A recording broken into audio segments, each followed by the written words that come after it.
Damian Blackwell didn't just fire her, he made it a performance. He stood at the head of the conference table, 43rd floor, floor-to-ceiling glass, the Manhattan skyline laid out behind him like a backdrop he'd purchased, and he smiled while his lawyers slid the termination papers across to Evelyn Cross. The smile wasn't the nervous kind. It wasn't the apologetic kind. It was the smile of a man who had already won and wanted her to know it, wanted her to carry the image of that smile out the door with her and never stop seeing it. "Your access codes have been revoked," he said. "Your equity stake, which, as you'll note in Section 4, has been legally transferred pursuant to the performance clause we both signed 18 months ago." He tilted his head. "I believe the severance comes out to $42 after the offset provisions." Someone in the room laughed.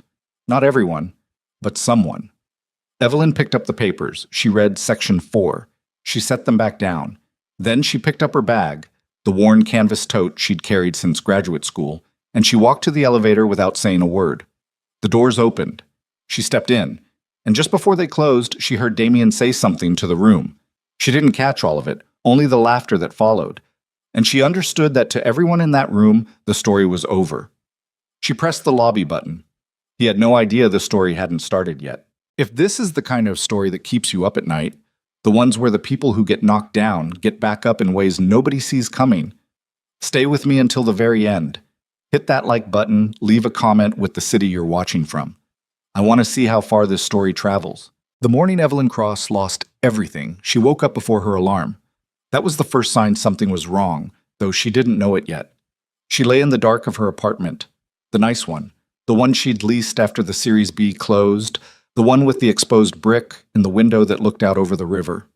And she stared at the ceiling and felt the particular unease of a person whose body knows something her mind hasn't caught up to yet.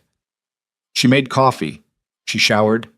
She put on the gray blazer she'd bought for the day she pitched the original concept to the board, because she always wore it when something important was happening, a superstition she'd never admitted to anyone. She drank her coffee standing at the kitchen window and watched a barge move slowly up the Hudson and thought about the licensing structure she'd been refining for the past 3 weeks, a clean solution to a problem that had been quietly eating at her for years. She wanted to walk Damian through it before the end of the week. She was thinking about that, the licensing structure, the elegant fix at its center, when her phone buzzed. It was a text from Marcus Webb, the company's general counsel, a man she had always found slightly too smooth, the kind of lawyer who made you feel like every conversation was being recorded for reasons that would only become clear later. "Damian wants everyone in the main conference room at 9. Mandatory." She looked at the time. It was 7:43. She finished her coffee. She didn't feel the unease anymore. She felt something sharper, something more specific, but she couldn't name it yet. Axiom Financial Technologies occupied the top 3 floors of a tower in Midtown, and Evelyn had been there since the beginning, not the corporate beginning, with the lawyers and the term sheets and the press releases, but the real beginning, which was a rented desk in a WeWork in Chelsea and a problem she couldn't stop thinking about. The problem was this.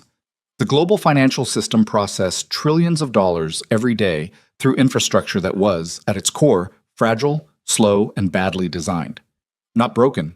It worked, more or less, but it worked the way a building held together with duct tape works. Everyone could see the tape. Everyone had decided to ignore it. Evelyn had spent 4 years at MIT and another 3 at a quantitative trading firm learning exactly where the tape was. She could see the seams, the redundancies, the places where a single point of failure could cascade into something catastrophic.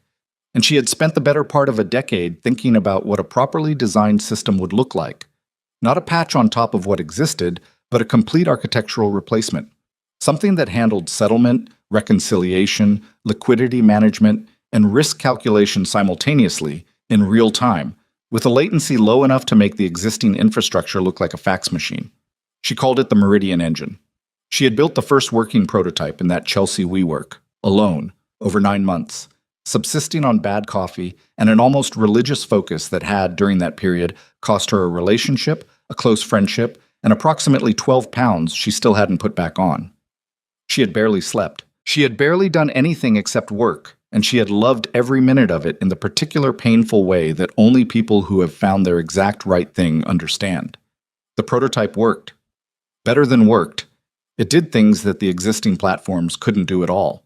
not because of raw processing speed, but because of the underlying architecture, which Evelyn had designed from scratch, building each layer on top of the one before it with the kind of logical precision that made the whole structure feel inevitable, the way a well-written proof feels inevitable when you finally see it.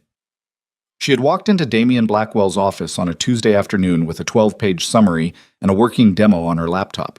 She had known who he was. Everyone in the industry knew who he was. He'd made his first $100 million in high-frequency trading, his second in private equity, and had spent the last decade building a financial technology conglomerate that touched, in one way or another, almost every major institution in the country. He was 44 years old, photogenic in the way that made magazine editors happy, and he had a reputation for spotting things early. He had looked at her demo for 11 minutes without saying anything. Then he said, "What do you need?" She told him. He gave her more than she asked for, which she should have understood then as a warning.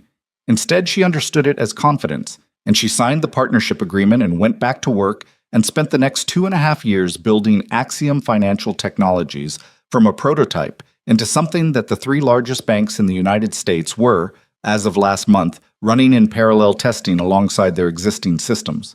She had built the thing. She had built every critical piece of it, and she had, somewhere in the middle of all that building, stopped paying close enough attention to everything else. Eek.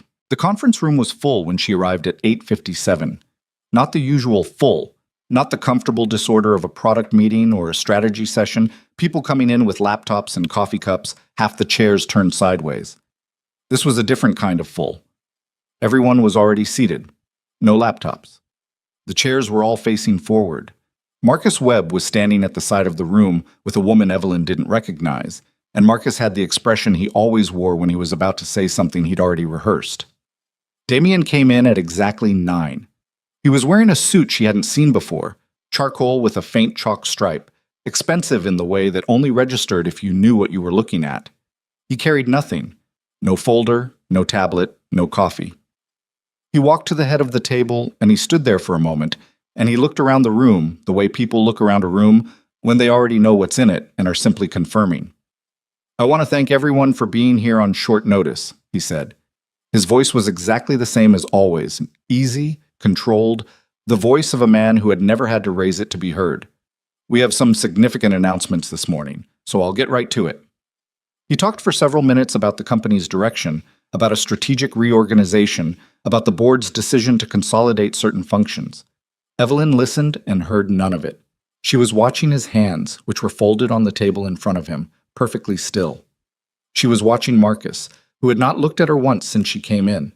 She was watching the woman she didn't recognize, who was watching Evelyn with the careful, neutral expression of someone paid to observe.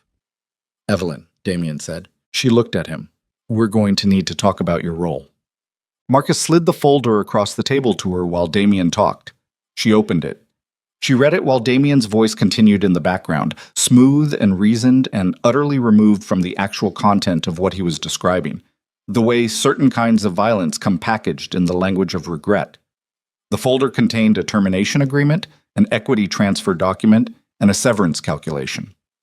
The severance calculation was, after the application of something called a performance offset clause in Section 14 of her original partnership agreement, $42. She read Section 14. She read it again. She put the folder down. "I'm sorry," she said. "Can you walk me through the performance clause?" Marcus cleared his throat. "The clause stipulates that in the event of a material failure to meet the product development benchmarks outlined in Schedule C of the partnership agreement, the equity stake converts to a cash severance calculated against the original investment contribution, net of company expenditures during the development period." He said it like he was reading from a page he'd memorized, which he probably was. "The benchmark review was completed last week. I wasn't notified of a benchmark review. You were notified in accordance with the agreement." She looked at Damien.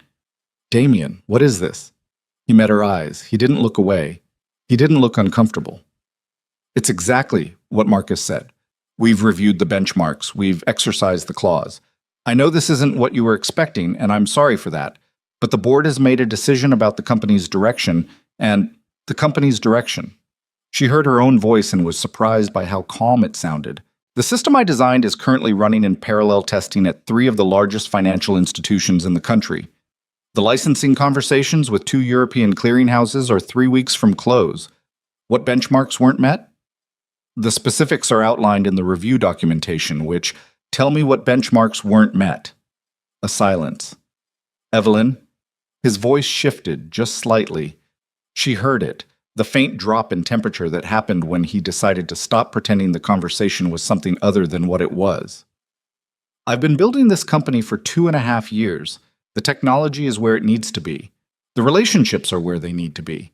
The direction we're taking the company now doesn't require the same involvement from the original development team.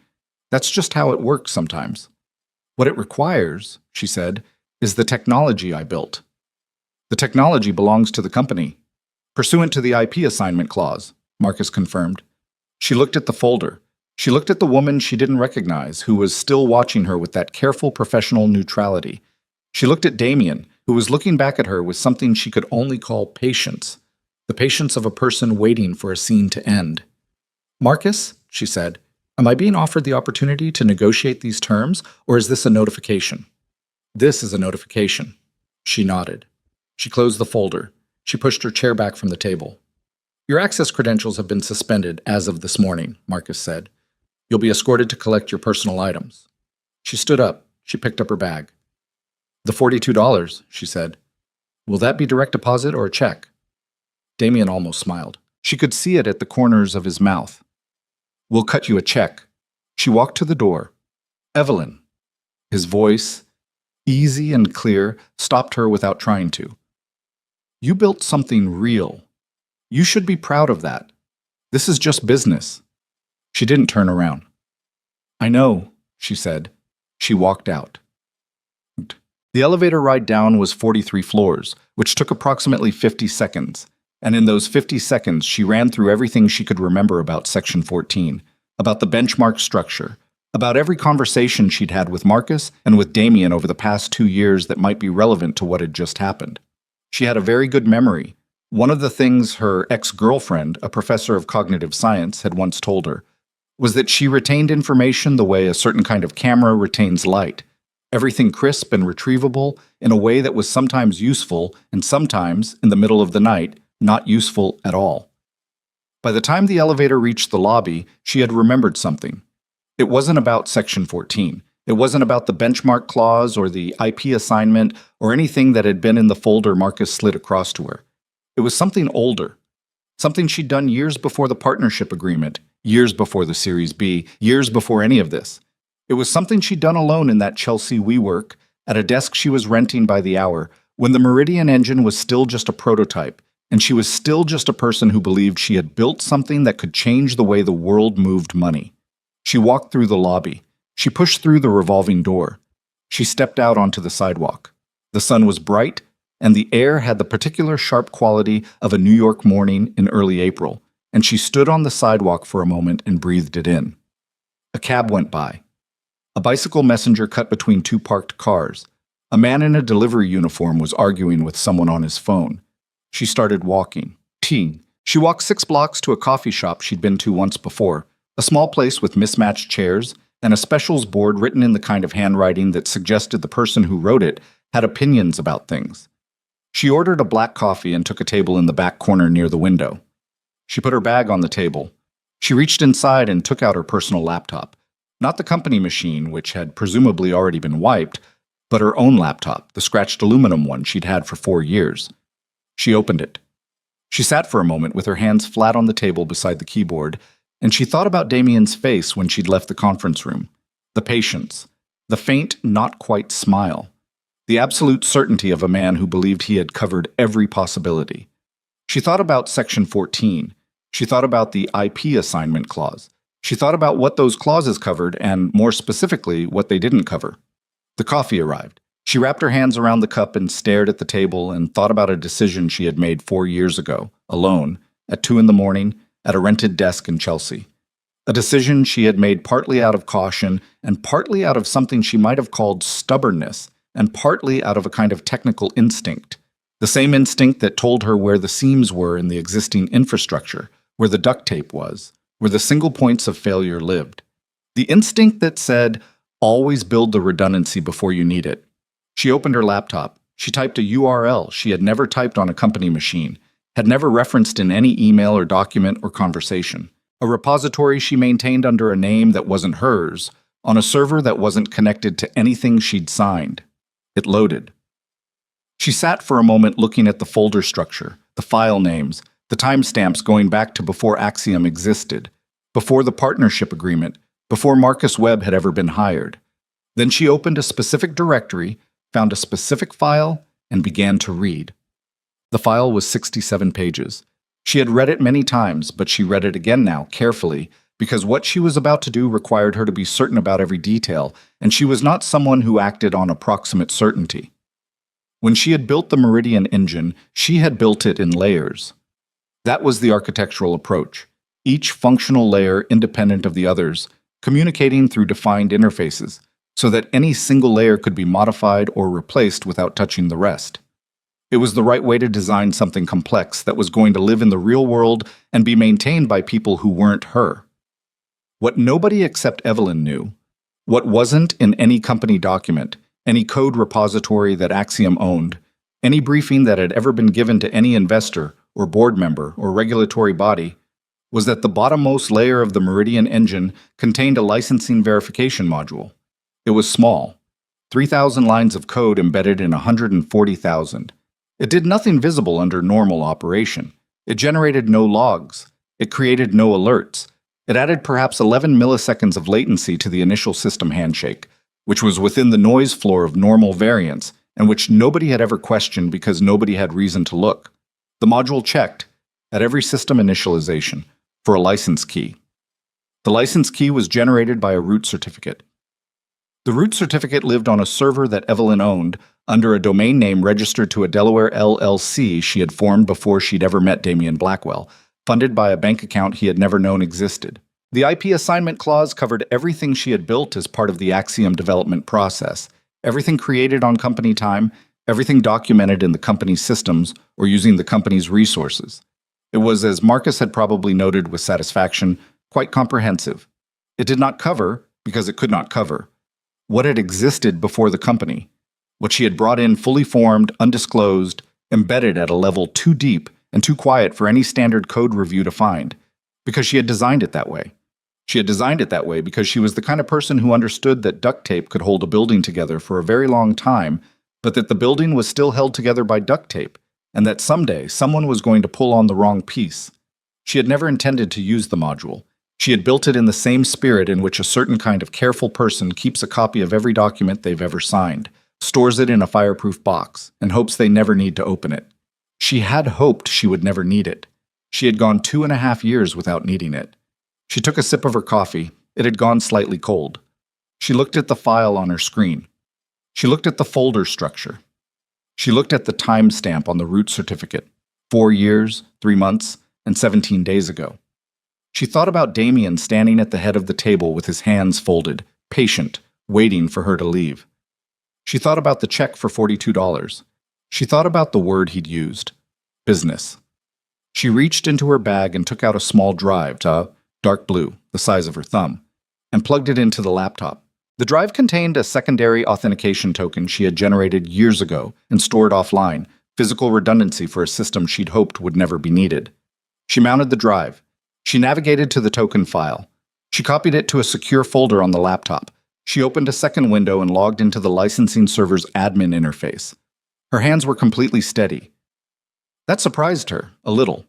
She had expected to feel something more complicated, fear maybe, or the particular sick electricity of doing something irreversible.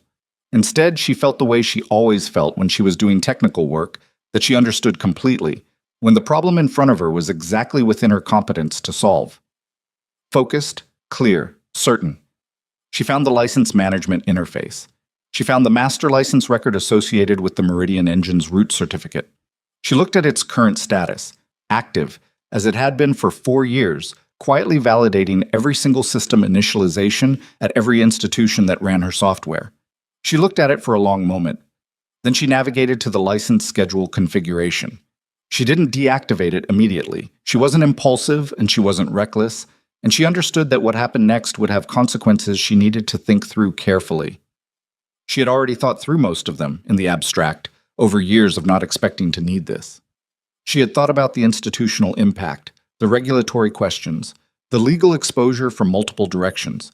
She had thought about what a court would make of an embedded licensing module that nobody had disclosed. She had thought about all of it, but before any of that, she had one more thing to verify. She opened a browser tab and went to the public filings database. She pulled up the entity records for Axiom Financial Technologies. She found the IP assignment documentation.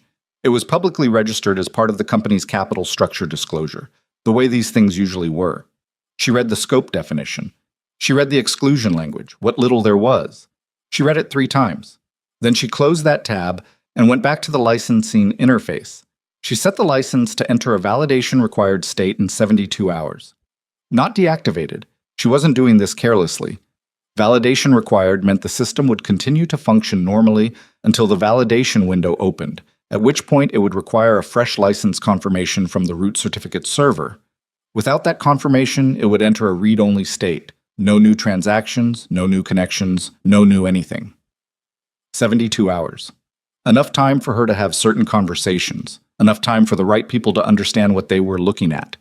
She saved the configuration. She logged out of the admin interface. She ejected the drive and put it back in her bag, in the inner zippered pocket where she kept things she didn't want to accidentally leave somewhere. She picked up her coffee. It was definitely cold now. She drank it anyway. Outside the window, the street was busy with midday traffic, the particular density of a New York Tuesday that had no awareness of being anything other than an ordinary Tuesday. People with places to go, with lunch plans, with the accumulated ordinary urgencies of ordinary days. Nobody looking in through the coffee shop window would have seen anything unusual. A woman in a gray blazer at a corner table, a laptop, a coffee cup, the particular stillness of someone thinking. Evelyn Cross sat in that stillness for another few minutes. She thought about what she'd built. All of it. The years, the rented desk, the 9 months of near isolation, the thing that had come out of it. She thought about what it meant for that thing to now exist in the world in the way it did, inside the systems of institutions that processed money for millions of people, embedded in infrastructure that didn't belong to her anymore, carrying in its deepest layer something that no one except her had ever known was there. She thought about Damien Blackwell, 43 floors up, probably already in the next meeting, the next deal, the next thing. Already not thinking about her. Already certain the chapter was closed. She thought about Section 14 and the IP assignment clause, and the precise perimeter of what they covered. She thought about the 72 hours. Then she closed the laptop. She put it in her bag. She stood up, put on her coat, left a 10 on the table, and walked out into the afternoon. She had calls to make. Not to lawyers, not yet. To people she'd known for a long time and trusted in a very specific way, people who understood what financial infrastructure actually was, at a technical level, people who would be able to follow what she was going to explain to them and understand immediately what it meant.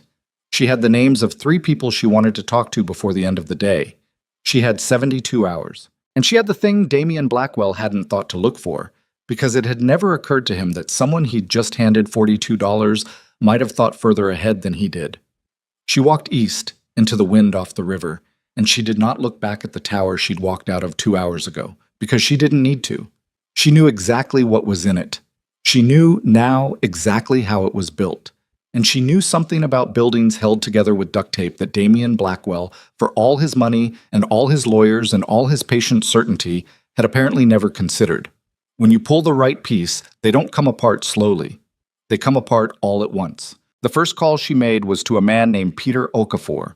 Peter was 51 years old, a systems architect who had spent the better part of 2 decades building and breaking financial infrastructure for a living, first at a clearinghouse in Chicago, then at a risk management firm in London, then freelance, which for someone with his specific knowledge meant that he was very selective about his clients and very expensive when you found him.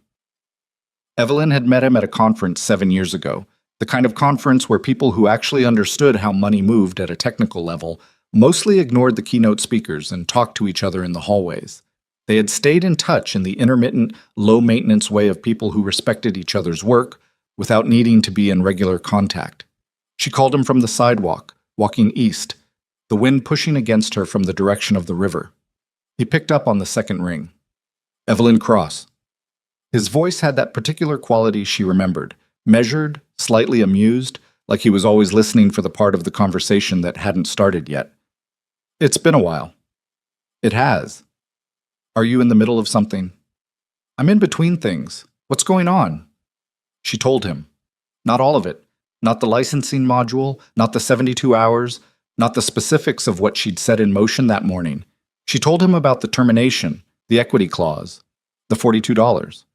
She told him clearly and without drama, because Peter wasn't someone you perform things for. When she finished, there was a brief silence. That's aggressive, he said, even for a corporate restructuring. Yes. And the IP? Assigned. Section 14 was drafted very carefully. Another silence, longer this time. She could hear him thinking in the way she remembered, the way some people had of going quiet when they were processing something with their full attention. So what are you doing? He said finally. You're not calling me to complain. No, I need someone who can read a technical document and tell me if I'm seeing it correctly. What kind of technical document? Licensing architecture? Pre-partnership? I need a second set of eyes before I move forward with certain things. A pause. How pre-partnership are we talking? 4 years, minimum. She heard him exhale. Not sharply. Just a careful breath, the kind that meant he was recalibrating. Okay, he said. Send me what you have. I'll read it today. I'll send it in the next hour. And Peter, this is sensitive. Nothing on email. I'll use the secure transfer we set up for the Meridian beta review. That channel still works? I maintained it. Of course you did. There was something in his voice that might have been admiration or might have been the wry recognition of someone who knew what that kind of precaution meant. Send it over. I'll call you tonight. She hung up and kept walking. The second call was harder. Her name was Diana Chen, and she wasn't a technologist. She was a lawyer, specifically a litigator who specialized in IP disputes and had spent the last 15 years being very good at a thing that most IP lawyers weren't good at, which was understanding the actual technical substance of what she was arguing. Diana could read code the way most lawyers read contracts. She had grown up in a family of engineers and had initially started a computer science degree before switching to law, a decision she described as the most practical thing she'd ever done and the least interesting. Evelyn had met her through a mutual contact 3 years ago and had liked her immediately, though liked wasn't quite the right word. She trusted Diana the way she trusted a well-designed piece of infrastructure. Not warmly, exactly, but with a specific confidence that came from watching something perform under pressure. The hard part wasn't calling her. The hard part was what the call meant, which was that this was becoming real in a way that required a lawyer, and that lawyers, even the good ones, especially the good ones, meant the thing was no longer just technical. It was entering a register where it was going to get complicated in ways that weren't entirely within her control. Diana picked up after 3 rings. I was wondering when I'd hear from you. Evelyn stopped walking. What do you mean? I mean, Marcus Webb called my office this morning. Not me personally, my assistant. He left a message saying he wanted to discuss potential representation on a matter involving your departure from Axiom. Evelyn stood very still on the sidewalk.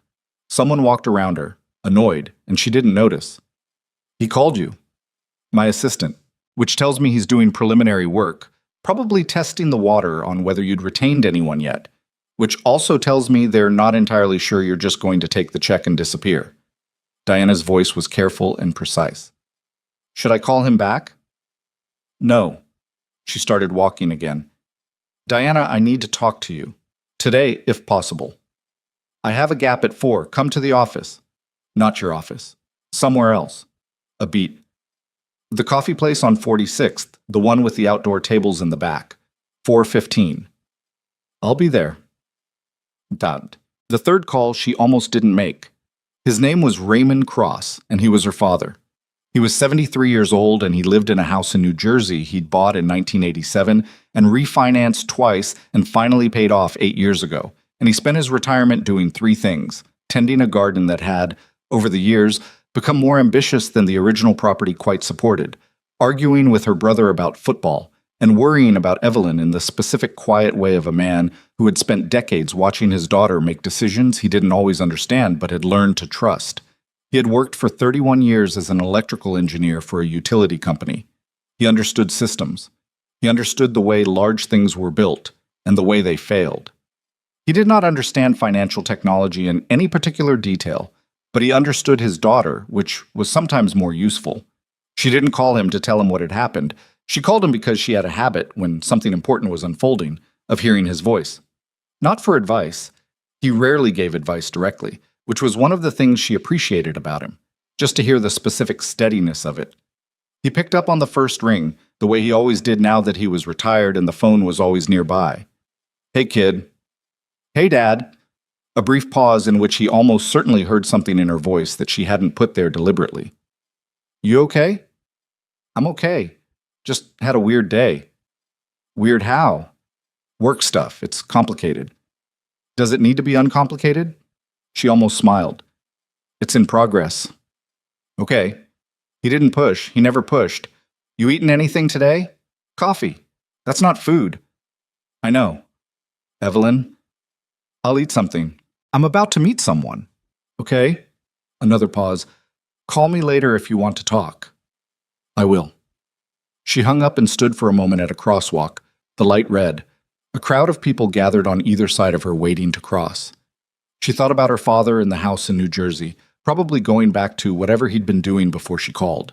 The garden, a book, the particular organized quiet of a man who had built a life through patience and competence and showing up every day for 31 years. The light changed. She crossed. Tip. By the time she reached Diana's office building, just to leave a note with the front desk confirming the meeting, it was past noon, and she was aware of having eaten nothing, and of a low-grade headache that had been building since the elevator ride down from the 43rd floor.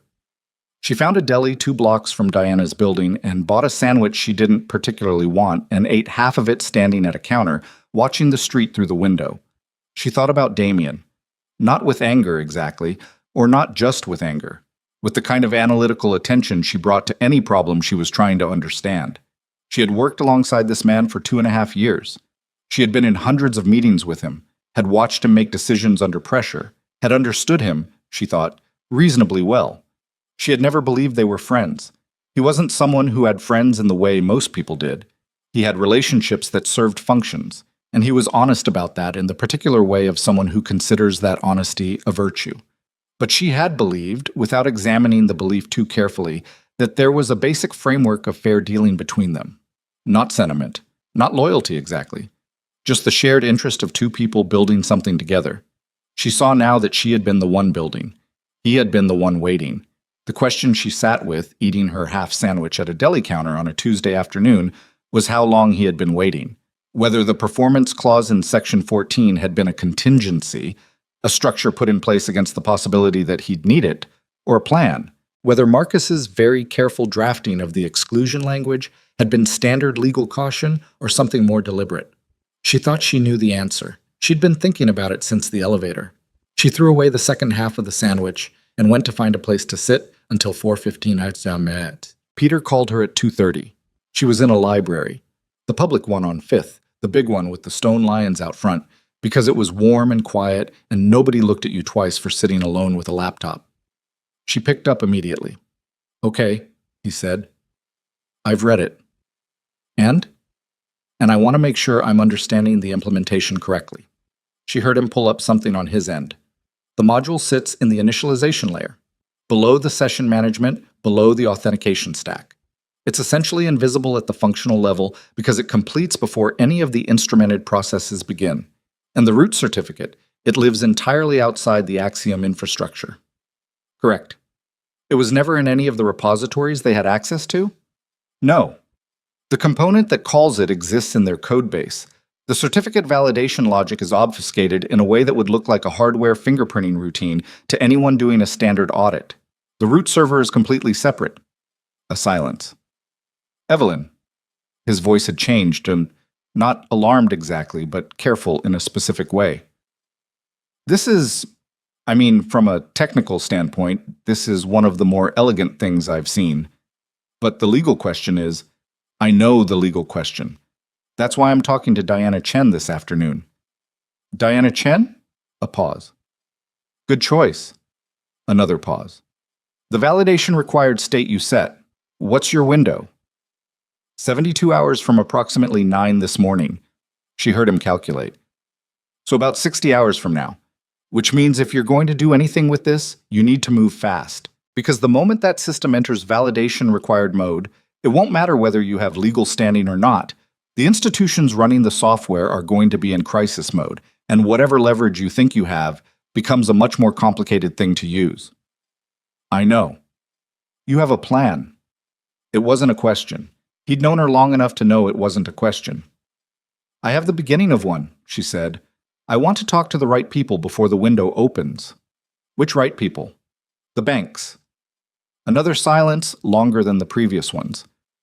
You're going to go directly to the banks. They're the ones running the software. They have the most direct interest in understanding what the licensing situation actually is. They also have legal teams that will immediately, I know what they'll do. I need to talk to them before Axiom does. Peter exhaled. Okay, you know what you're doing better than I do, but Evelyn, he hesitated, which was unusual for him. Be careful with the timing. Once this starts moving, it moves fast. These institutions don't sit on something like this. The moment they understand what they're looking at, they're going to act, and they're going to act in their own interest, which may or may not align with yours. It will, she said, for at least long enough. What? Diana Chen was already at the table when Evelyn arrived at the coffee place on 46th, a small outdoor space tucked behind the main room, partially sheltered by a trellis that someone had put up optimistically, and the spring weather was only just beginning to justify. Diana had a tea she wasn't drinking and her laptop open, though the screen was angled away from the other two tables. She looked at Evelyn for a long moment when she sat down. Diana was 53, with close-cropped gray hair she'd stopped fighting about 8 years ago, and the particular posture of someone who had spent 3 decades in courtrooms. Not aggressive, just present, the kind of stillness that cost something to maintain and showed it. You look like someone who's had a very specific kind of bad morning, Diana said. That's accurate. Tell me. Evelyn told her, all of it this time. The termination, the clause, the $42, the licensing module, the root certificate, the 72-hour window. She told it straight, without editorializing, the way she would explain a technical architecture, beginning with the components and working toward how they connected. Diana listened without interrupting. Her expression didn't change much. She made 2 notes on a small pad she'd pulled from her bag. When Evelyn finished, she looked at the notes, then looked at Evelyn. The module predates the partnership agreement by 14 months, and it was never disclosed in the IP assignment process. No, because technically it's not covered by the assignment. That's my reading. The scope definition covers developments in the context of the Axiom relationship. The module existed before that relationship. It was brought in as part of what I've thought of as the foundational architecture, but it was never documented as a distinct component. Diana tapped the end of her pen against the notepad. Their lawyers are going to argue it's integral to the function of the system, that you can't separate a licensing verification mechanism from the system it verifies. Their lawyers can argue whatever they want. The certificate authority doesn't belong to Axiom. It never did. That's a technical argument. They'll make a functional one. Then we make a structural one. The module was built before the partnership. It runs on infrastructure I own. It performs a function I specified. The fact that it was embedded in something they subsequently acquired doesn't change its provenance. Diana looked at her for a moment. You've been thinking about this argument for a while. I hoped I wouldn't need it. But you built it anyway. Yes. Diana leaned back in her chair and looked at the trellis for a moment. Okay, here's what I need to know. When the system enters this validation-required state, what actually happens? Specifically, transaction processing halts. New connections can't be established. The system can serve read requests, data queries, reporting, but nothing that requires a write operation or a new session. How long until institutions start noticing? Depends on their transaction volumes. The largest ones, the ones running the Meridian engine for settlement, within minutes, maybe seconds. And they can't just bypass it, patch around it? Evelyn shook her head. Not quickly. The module is embedded in the initialization layer. To bypass it, you'd have to rebuild the initialization stack, which means rebuilding the layer interfaces above it, it's not a patch. It's a significant architectural rewrite. Weeks, minimum, months if you want to do it correctly. Diana wrote something down. So they're dependent on your cooperation to restore function. On my licensing cooperation, yes. And you have standing to license independently of Axiom. That's the argument. That's the argument we need to prove. Diana looked up from the notepad. Which means we file before the window opens. We get in front of a judge and we establish the preliminary record before Axiom does, because the moment their lawyers see what's happening, they're going to try to get an injunction. Can they get one? In 48 hours? Diana tilted her head. They can try, but if we've already filed, if we've already established the documentation of the module's provenance, it makes their position much harder.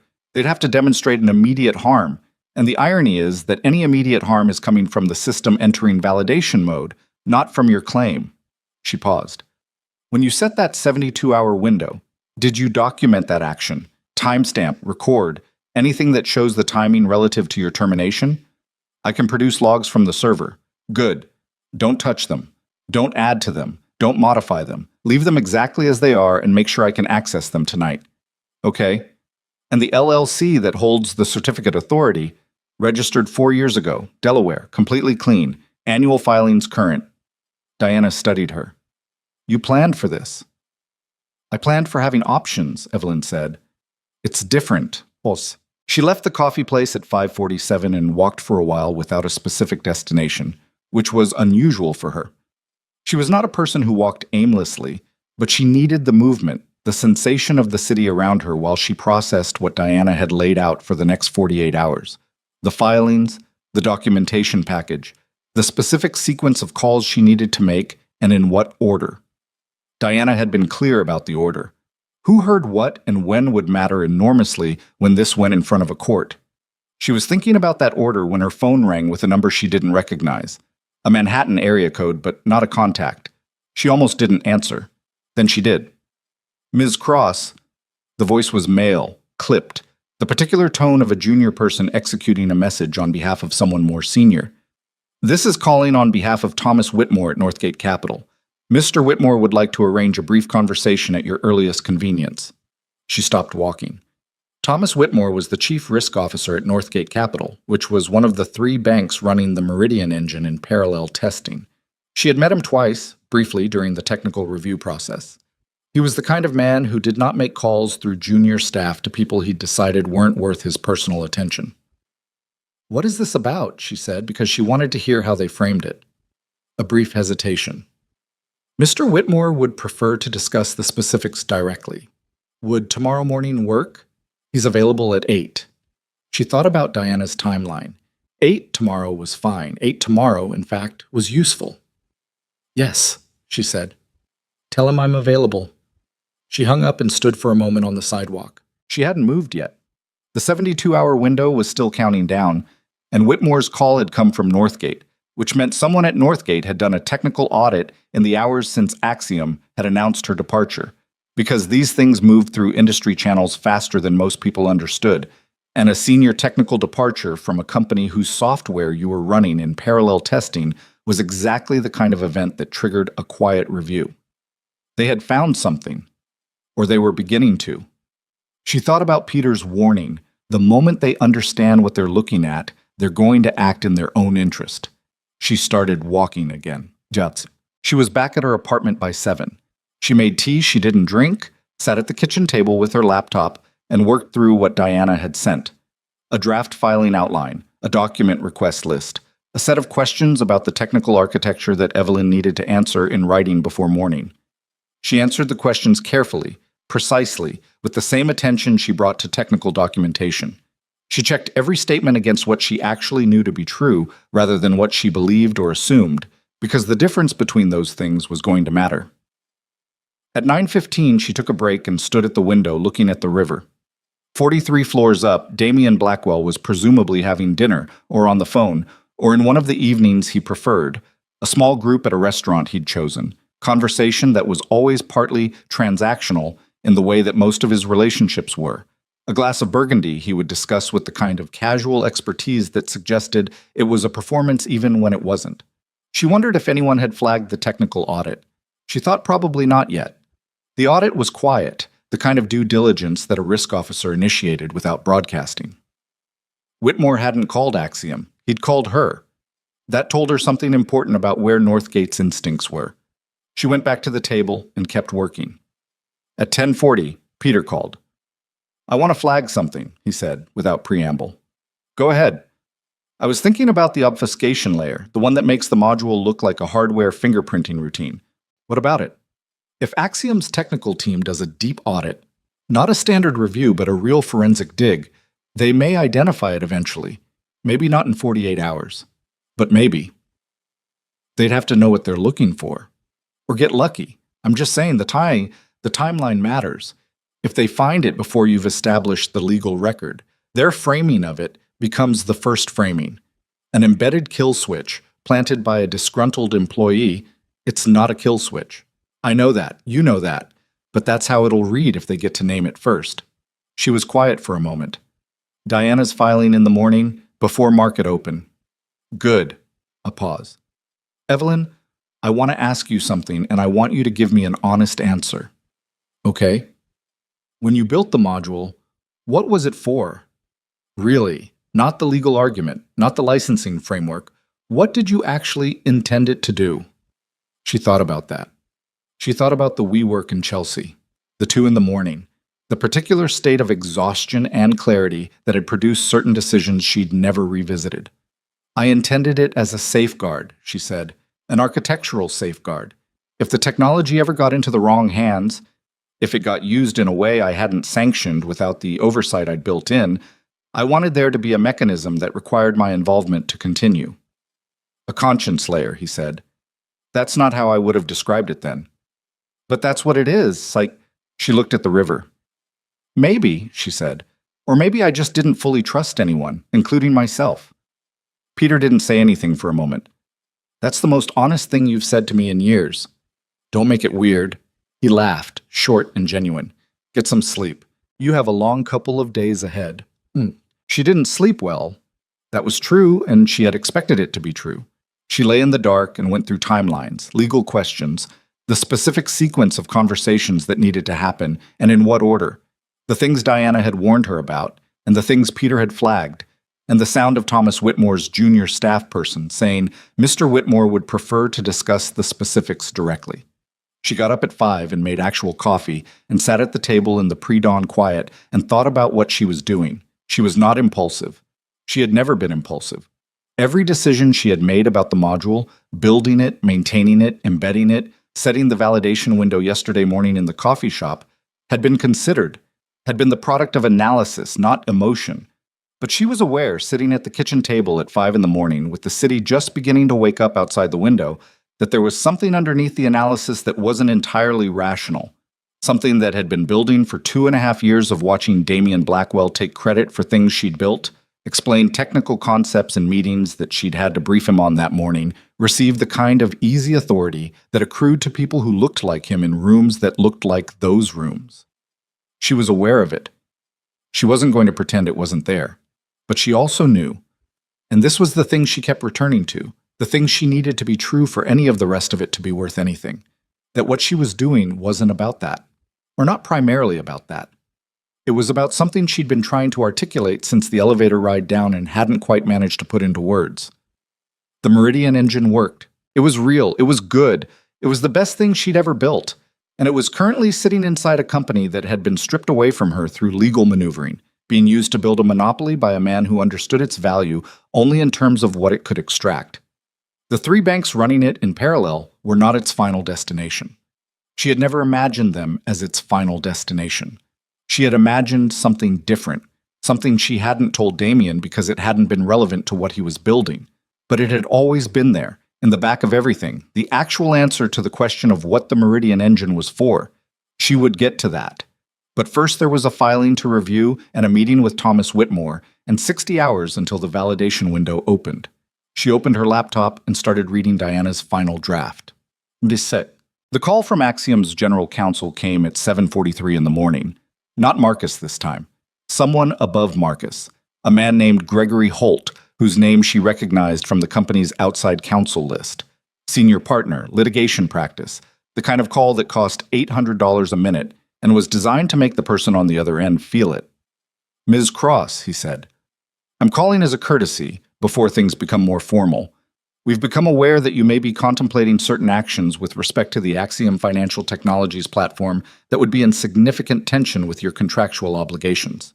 She was standing in her kitchen, still in the clothes she'd slept in, which was to say she was standing in the clothes she'd been wearing the previous night. Which contractual obligations are those? The IP assignment provisions specifically, as well as certain, Mr. Holt, I've reviewed the IP assignment provisions. So has my attorney. If you have a specific concern, I'd suggest you direct it to her. Diana Chen. A brief pause. We're aware of Ms. Chen. Good. Then you understand that anything you'd like to communicate to me should go through her office, and that I'm not going to have this conversation directly. She kept her voice even. Is there anything else? Another pause. He was recalibrating. She could hear it. The call had been designed to rattle her, to get her on the back foot before market open, and she had not been rattled, and Gregory Holt was good enough at his job to know that this meant something. We'll be in touch with Ms. Chen, he said. I'm sure you will. She hung up. She stood in her kitchen for a moment. Then she texted Diana. Holt called. Refer everything there. Filing still on track? Diana's response came back in under a minute. Filed 12 minutes ago. You'll have confirmation shortly. She read that twice. Then she put the phone down on the counter and went to shower and change because she had a meeting with Thomas Whitmore in 45 minutes, and she wanted to be the most prepared person in the room. She almost always was. Today, she needed to make sure of it. Thomas Whitmore's office was on the 31st floor of a building in the financial district that had been designed to communicate permanence. Stone facade, heavy revolving doors, a lobby that echoed in the particular way of spaces built to make people feel small before they'd said a word. Northgate Capital had occupied the top 6 floors for 22 years, which in the context of the financial industry was long enough to qualify as institutional memory. Whitmore himself was 61. A compact man with the careful stillness of someone who had spent 4 decades in risk management and had learned that the most expensive thing you could do in his business was react before you understood what you were reacting to. He had gray hair he kept short, reading glasses he wore on a cord around his neck, and a handshake that was firm without trying to prove anything. He met her in the lobby himself, which she noted. He hadn't sent someone down. Miss Cross, thank you for coming on short notice. He shook her hand and held the elevator door. I'll be direct with you. I don't have a lot of patience for meetings that take 40 minutes to get to the point. Neither do I, she said. He almost smiled. Good. The conference room he brought her to was small. A table for 6, a window facing east, a credenza with coffee she was grateful to see. He poured 2 cups without asking and sat down across from her and put his glasses on. We ran a technical review yesterday afternoon, he said. Standard protocol when a key technical executive leaves a vendor we're running in production parallel. Our systems team found something in the initialization stack they couldn't fully explain. She wrapped her hands around the coffee cup. What did they find? A validation sequence that runs before authentication. It completes in under 15 milliseconds, which is why it never flagged in our performance reviews. But when my team isolated it, they found it was making an external call. He looked at her over the glasses. To a certificate authority, we couldn't identify. What did they do when they found it? They escalated to me. I escalated to our general counsel. Then I called you. He leaned back slightly. Before I called Axiom. She held his gaze. Why? Because the call resolves. Every time, without fail, it resolves. Which means whoever controls that certificate authority wants our system to keep running. A pause. At least for now. The implication sat between them on the table like something neither of them wanted to pick up too quickly. She let it sit. He let it sit. Outside the window, a helicopter moved slowly across the eastern sky. Mr. Whitmore, she said finally, I want to be careful about what I say to you directly because my attorney is going to have opinions about this conversation. Understood. I want to be careful too. But I need to know one thing, and I need you to answer it honestly because in approximately 36 hours, I'm going to have to make a decision that affects a significant portion of our settlement operations, and I would prefer to make it with accurate information. Ask it. He leaned forward. Is the system going to keep running? She looked at him. She thought about Diana, who would probably be unhappy that she was having this conversation at all. She thought about the 72-hour window and where it stood, and what it meant for the people on the other side of every transaction that ran through Northgate's settlement system. That depends on what happens in the next 36 hours, she said, and on decisions that aren't mine alone to make. But you have input. Significant input. He nodded slowly. He took off his glasses and set them on the table. Let me tell you what I know. We have been testing the Meridian engine for 7 months. In that time, it has outperformed our existing settlement infrastructure by a margin that, frankly, makes our current system look like something we should have replaced a decade ago. We were 3 weeks from a full deployment conversation with our board. He paused. We are not in a position where losing access to that platform is a minor operational inconvenience. I understand. I don't think Axiom appreciates that yet. They will, she said, shortly. Another pause. He studied her with the careful, non-reactive attention of a man who had spent his career watching people present risk and learning to read past the presentation to the actual exposure beneath. You have a filing, he said, or you're going to. That's a question you should probably direct to my attorney. It's an observation. He picked up his glasses again, a gesture she was beginning to read as something he did when he was making a decision. I'm going to ask you something else, and I want you to understand that I'm asking it in my individual capacity as someone trying to understand a risk, not in any official capacity as a representative of this institution. Understood. If the licensing question resolves in your favor, and I'm not saying it will or that I have a view on the legal merits, is there a path where institutions like ours can access the platform directly, without routing through Axiom? She was quiet for a moment. This was the question. Not the licensing dispute, not the validation window, not Gregory Holt calling at 7:43 in the morning. This was the question that the whole architecture of the last 48 hours had been building toward, and she had thought about how to answer it and decided that the honest answer was also the right one. There's a structure I've been thinking about, she said. For a while, actually.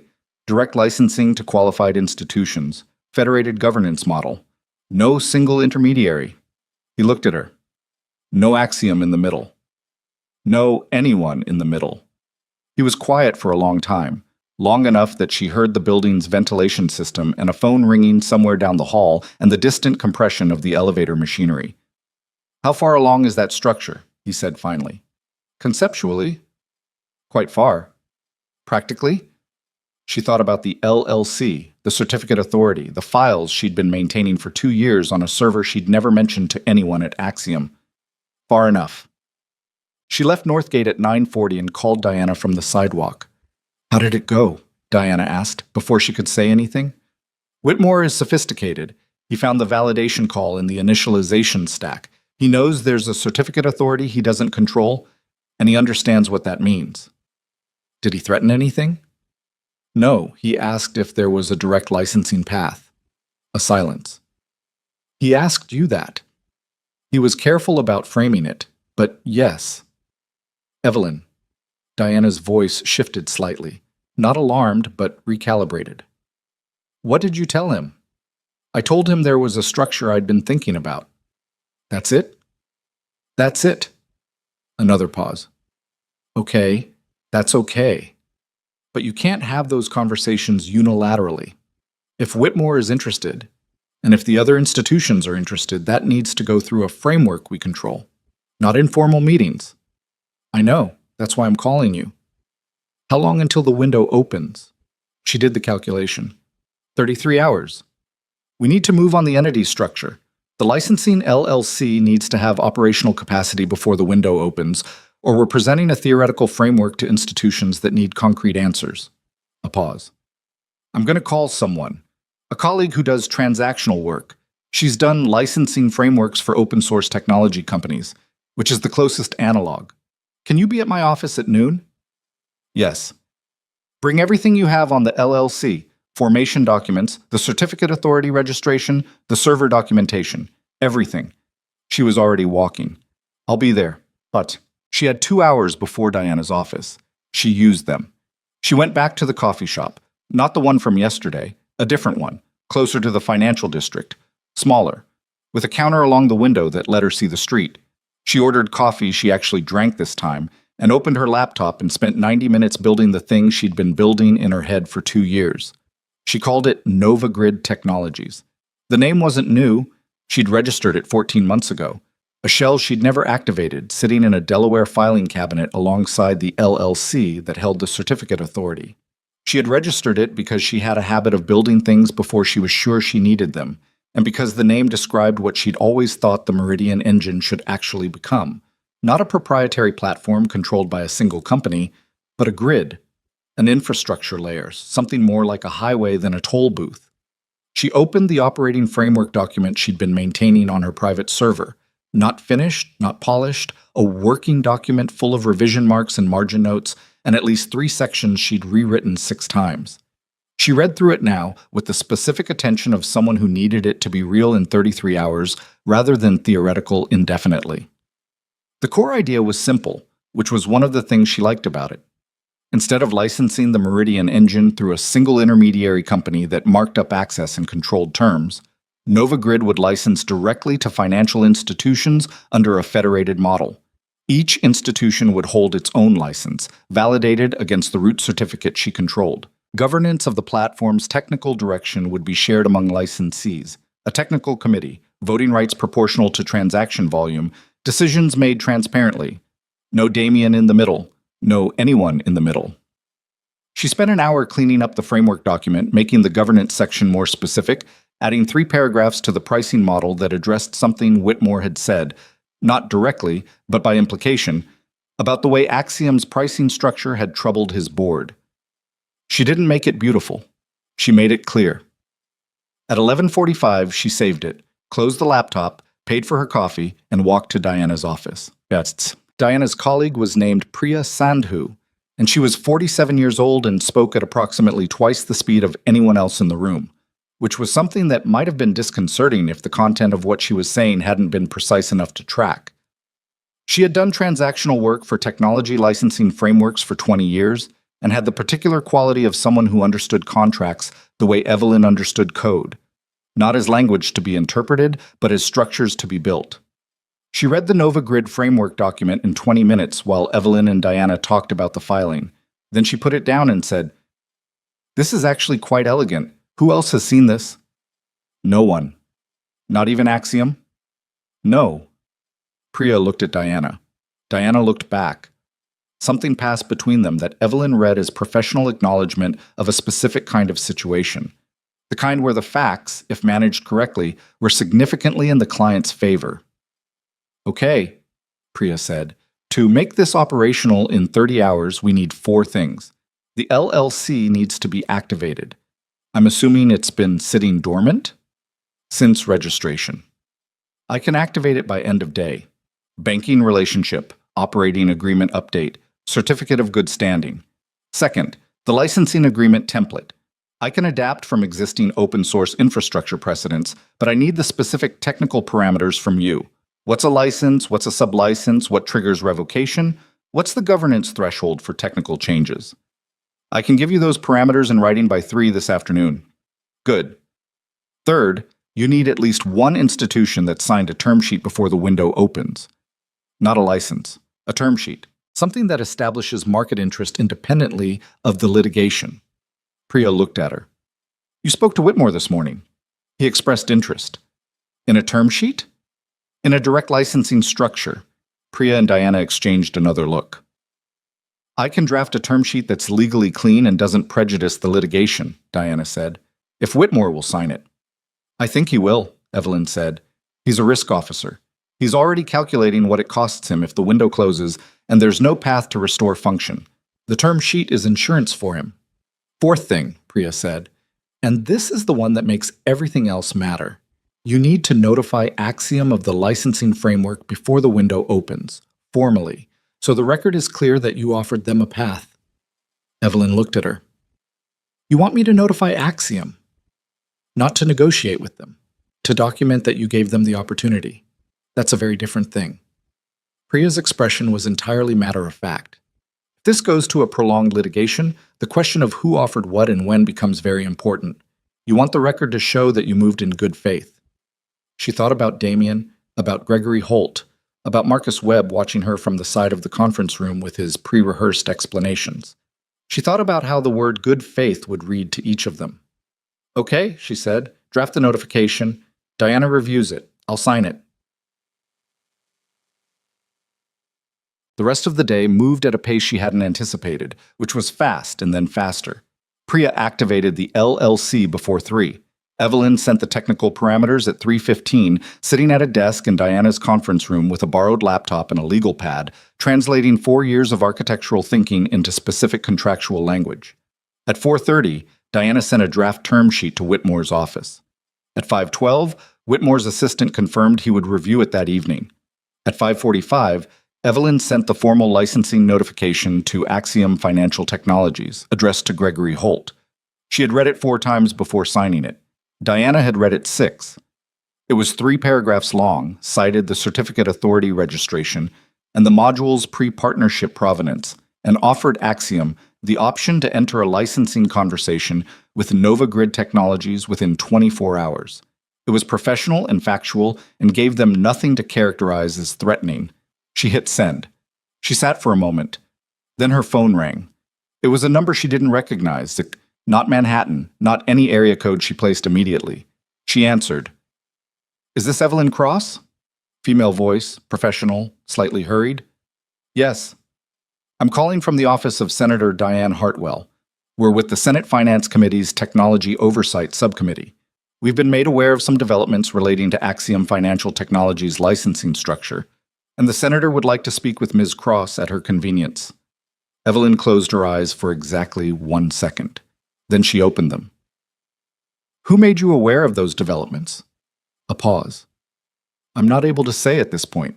The senator would tell the senator I'll be available tomorrow afternoon. Please have her staff send a meeting request through my attorney, Diana Chen." She gave Diana's contact information. "And tell her staff I'd want to understand who contacted them before I agree to a meeting." She hung up. Diana was looking at her from across the room. "Who was that?" "Senate Finance Committee." Diana put her pen down. Already. They looked at each other. The filing had gone in that morning. The notification to Axiom had gone out 40 minutes ago. The term sheet was sitting in Whitmore's inbox. And somehow, through what channel she didn't yet know, whether Axiom or Northgate or someone else entirely who had been watching this situation develop, it had already reached a Senate subcommittee that tracked financial technology oversight. "This moved faster than I expected," Diana said. "Yes." "Are you okay?" It was the first time Diana had asked her that. She considered the question honestly. She was tired in the specific way of someone who had slept badly and then spent 12 hours at full cognitive capacity, and she was aware of a low buzzing at the back of her skull that was either the beginning of a headache or just the body's way of registering that it had been running at high intensity for a sustained period.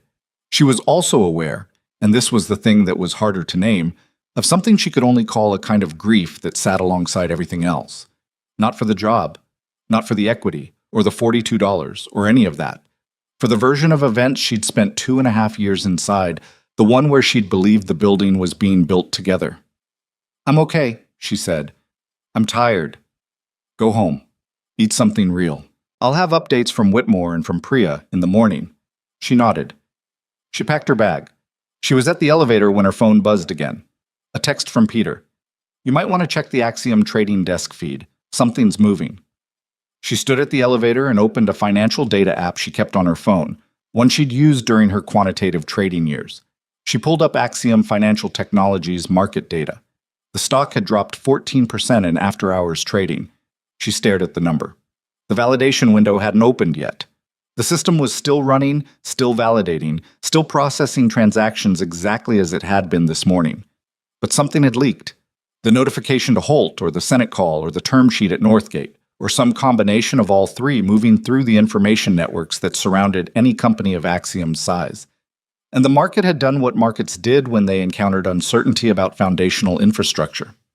They priced it in immediately and asked questions later. The elevator arrived. She got in. The morning Damian Blackwell understood he had a serious problem was not the morning Evelyn Cross walked out of his conference room. It was 31 hours later, at approximately 7 in the morning, when Gregory Holt called him on his personal cell. Damian was in his apartment on the Upper East Side in the kitchen, making the espresso he made every morning with a machine he'd paid $8,000 for because he liked very good espresso and had long since stopped making decisions based on whether the price of something was reasonable. He saw Holt's name and picked up with the mild impatience he always felt when lawyers called at inconvenient times. Gregory, what? We have a significant development.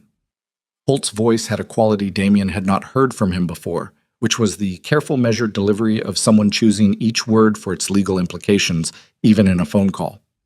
Evelyn Cross has filed a declaratory judgment action in federal court claiming licensing rights to a component of the Meridian engine's core architecture. Damien set down the espresso. What component? The initialization licensing module. She's claiming it predates the partnership agreement and was never properly covered by the IP assignment. She has documentation. What documentation? A certificate authority registration dated 14 months before your partnership agreement. Server logs going back 4 years.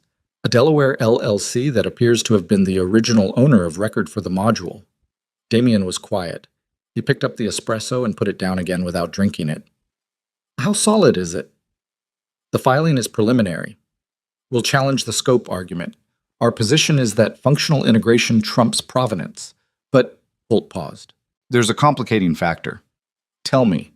The module is currently in what appears to be a scheduled validation required state. Based on our technical team's analysis, that state activates in approximately 22 hours. When it does, every installation of the Meridian engine will require a fresh license validation from a root certificate that she controls. A pause. We don't control the root certificate. Damien stood very still in his kitchen. He was thinking, not about the law, not yet, but about the architecture, about the initialization stack, about the way the system had been built, about all the technical briefings he'd received from Evelyn over 2 years, and whether at any point she had mentioned a licensing module in the initialization layer. She hadn't. He would have remembered. Who else knows about this? He said. Northgate Capital's risk team found the module in a technical audit yesterday. Whitmore spoke directly to Cross yesterday morning. Another pause.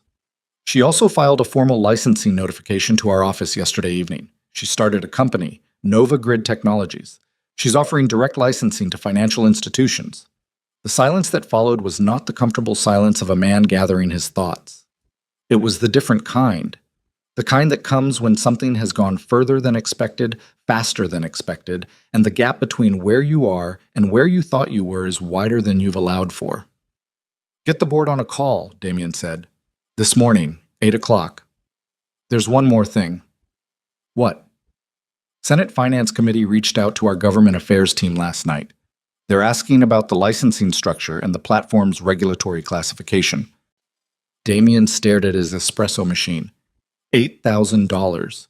Imported from Italy. The best machine he'd ever owned. Get the board on a call, he said again. The board call lasted 2 hours and 17 minutes, and it did not go the way Damien had expected. He had expected alarm, yes. He had expected questions he would have to manage. What he had not expected was the specific tenor of the alarm, which was not directed primarily at Evelyn Cross or at the licensing question or at the Senate Finance Committee inquiry. It was directed at him. Damien, the voice of Carol Ashford, the board's lead independent director, had a quality he found distinctly uncomfortable, which was the quality of someone who had prepared for this conversation. Walk me through the technical due diligence on the IP assignment. What did the review cover? Standard review, the development documentation, the repository history, Did the review include an audit of the initialization stack? A pause. The technical review covered the codebase as documented in the company's development systems. That's not what I asked. Another pause. He heard it.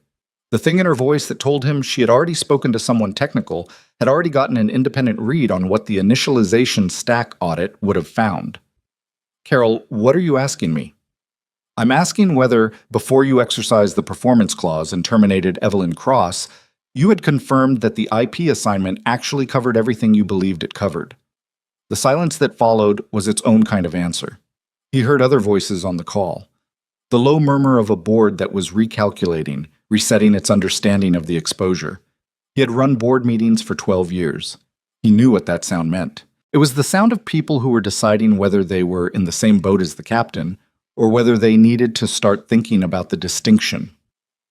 We need to pause the termination in terms of its operational implications, said Robert Vance, the board's risk committee chair. He was 70 years old and had the particular directness of someone who no longer had any patience for framing problems in ways that made them sound smaller. If that validation window opens and we don't have a licensing path, we're not looking at a negotiation. We're looking at a crisis. We have legal action filed. Legal action that won't resolve in 22 hours, Damien. Vance's voice was flat. I want to know what the options are for maintaining system function while the litigation proceeds. We can approach Cross about Nova Grid, Carol said. She's not operating as a private individual anymore. She has a company, she has a filing, and she has at least one bank that appears to be in active term sheet conversations with her. A pause. When did you decide to exercise the performance clause? It was a board-authorized, I know it was board-authorized. I'm asking when you decided. The question hung on the call. Around Damien, in his study where he'd taken the meeting, the room was very quiet. His phone was on the desk, the speaker on, and he was standing because he had been standing since the first 5 minutes and hadn't sat down. 3 weeks ago, he said. The licensing conversations with the European clearinghouses were 3 weeks from close. I decided the timing made sense to remove the person leading those conversations. The technology was finished. The relationships were established. The negotiation phase didn't require Carol. It was Vance again. I'm going to make a motion. I want the record to reflect it. A pause. I'm moving that the board direct management to open immediate dialogue with Nova Grid Technologies regarding licensing terms, and that we commission an independent technical assessment of the initialization module's provenance. Another pause.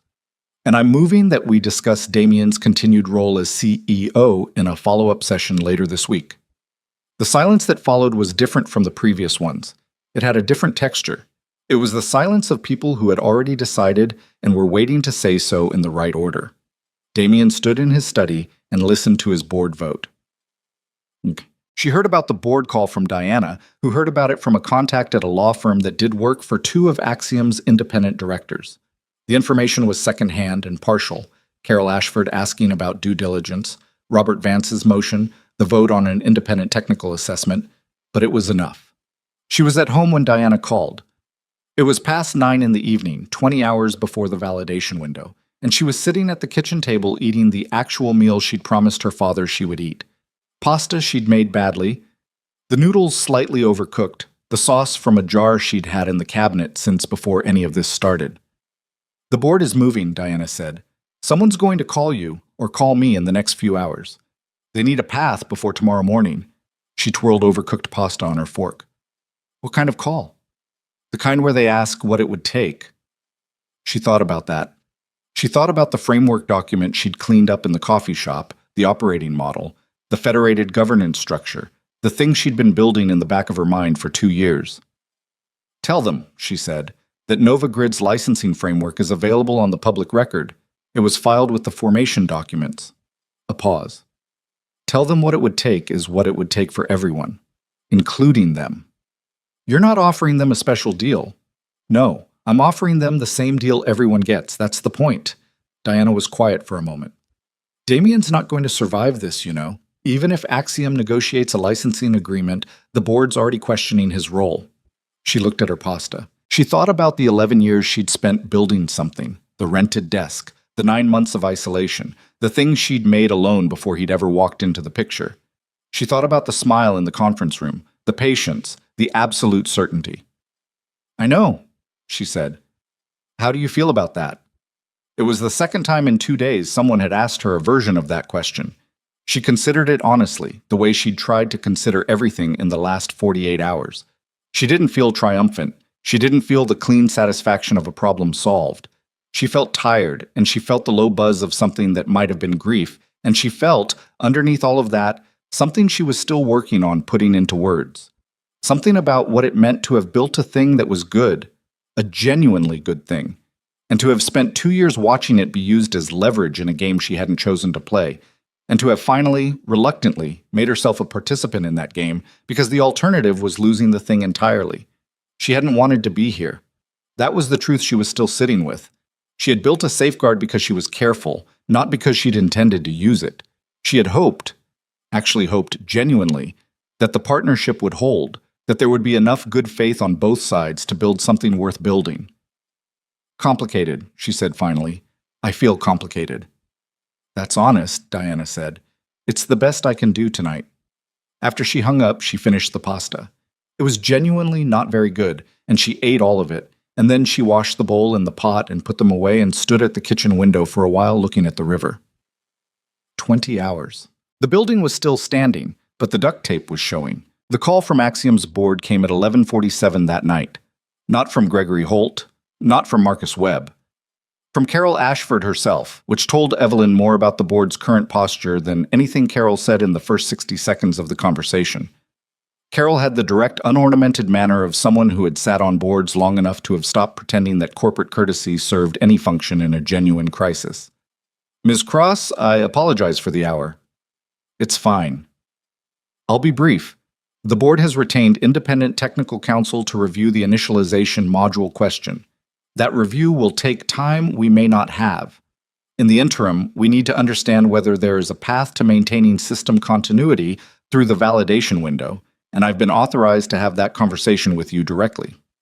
Evelyn was sitting at the kitchen table, laptop open, the Nova Grid framework document on the screen. She had been expecting this call for the last 2 hours. I appreciate you calling directly, Ms. Ashford. Carol. The path is the one that's already on the public record. Nova Grid's licensing framework is filed with the operating documents. The terms are the same for every institution, including Axiom. Including whatever entity controls Axiom's current operations, yes. If Axiom wants to license the Meridian engine through Nova Grid, they can. The same governance structure, the same fee model, the same technical committee participation as everyone else. A silence. That means Axiom no longer controls the platform. Axiom never controlled the root certificate. They just didn't know that until recently. Another silence. Longer. Evelyn could hear Carol processing this. Not the legal argument, which Carol would leave to lawyers, but the political reality of what it meant for a board trying to manage a crisis without fully understanding how it had started. I want to ask you something off the record, Carol said. I'd rather stay on the record, if that's okay. My attorney is going to ask me what we discussed. A brief pause that Evelyn read as Carol revising her approach in real time. Fair. Then let me ask it this way. The board's position, as of this evening's call, is that the priority is platform continuity for our institutional clients. The litigation question and the leadership question are separate matters that will proceed on their own timeline. Does Nova Grid's framework accommodate an urgent licensing path for institutions currently running the platform? There's an emergency licensing provision in the framework, temporary operating license, full terms to be negotiated within 30 days. It was designed for exactly this kind of transition. How quickly can that be executed? Priya Sandhu at our transactional counsel has the template ready. If Axiom's board directs outside counsel to engage with her tonight, we can have an emergency license executed before the validation window opens. Another silence. This one felt different. The silence of a decision being made rather than information being processed. I'll make that call in the next 30 minutes, Carol said. I'll let Priya know to expect it. Ms. Cross. Carol's voice shifted slightly. Not warmer, exactly, but different, more personal. For what it's worth, and I understand if it isn't worth much at this point, several members of the board were not aware of the specifics of how the termination was structured. Section 14 and the performance clause. Evelyn looked at the Nova Grid framework on her screen. I appreciate that. Good night. Good night. She hung up and immediately texted Priya. Axiom Board Counsel calling you within the hour. Emergency license provision. Be ready. Then she texted Diana. Ashford called. They're engaging. Watch the timeline. She set the phone down and looked at the river for a long moment. Then she texted her father. Still up? The response came back in under a minute, which meant he'd been awake, which meant he'd been thinking about her. Yeah. You okay? Getting there, she typed. Going to be a long night. I'll call tomorrow. I'll be here, he wrote back. Then, after a moment, proud of you, kid. She stared at that for longer than she intended to. Then she closed the text thread and went back to work. Priya called at 2:14 in the morning. She sounded, improbably, like someone who had been awake for an hour rather than someone who had been pulled from sleep to handle an emergency corporate licensing negotiation. Axiom's outside counsel engaged, she said. They have a partner on it, someone named Renata Walsh. She's good, actually, knows the territory. We went through the emergency license provision paragraph by paragraph. There are 3 points she wants to negotiate. Which 3? The technical committee composition. They want a weighted vote based on historical platform usage, which would give Axiom a larger voice than new licensees. The fee deferral window, they want 90 days instead of 30 on the initial payment. And the audit rights provision, they want to narrow the scope of what NovaGrid can audit. Evelyn thought through each one. The first was the most significant. The technical committee structure was the heart of the governance model, and a weighted vote based on historical usage would effectively allow Axiom to maintain disproportionate control through a different mechanism. No on the first one, she said. The committee is one institution, one vote, full stop. That's not negotiable because it's the point. Weighted voting recreates the monopoly problem through the back door. I told her you'd say that. The fee deferral. 90 days is fine if the audit rights are intact. So you'll trade the deferral for the audit scope? I'll accept the deferral if she accepts the full audit scope. Not as a trade.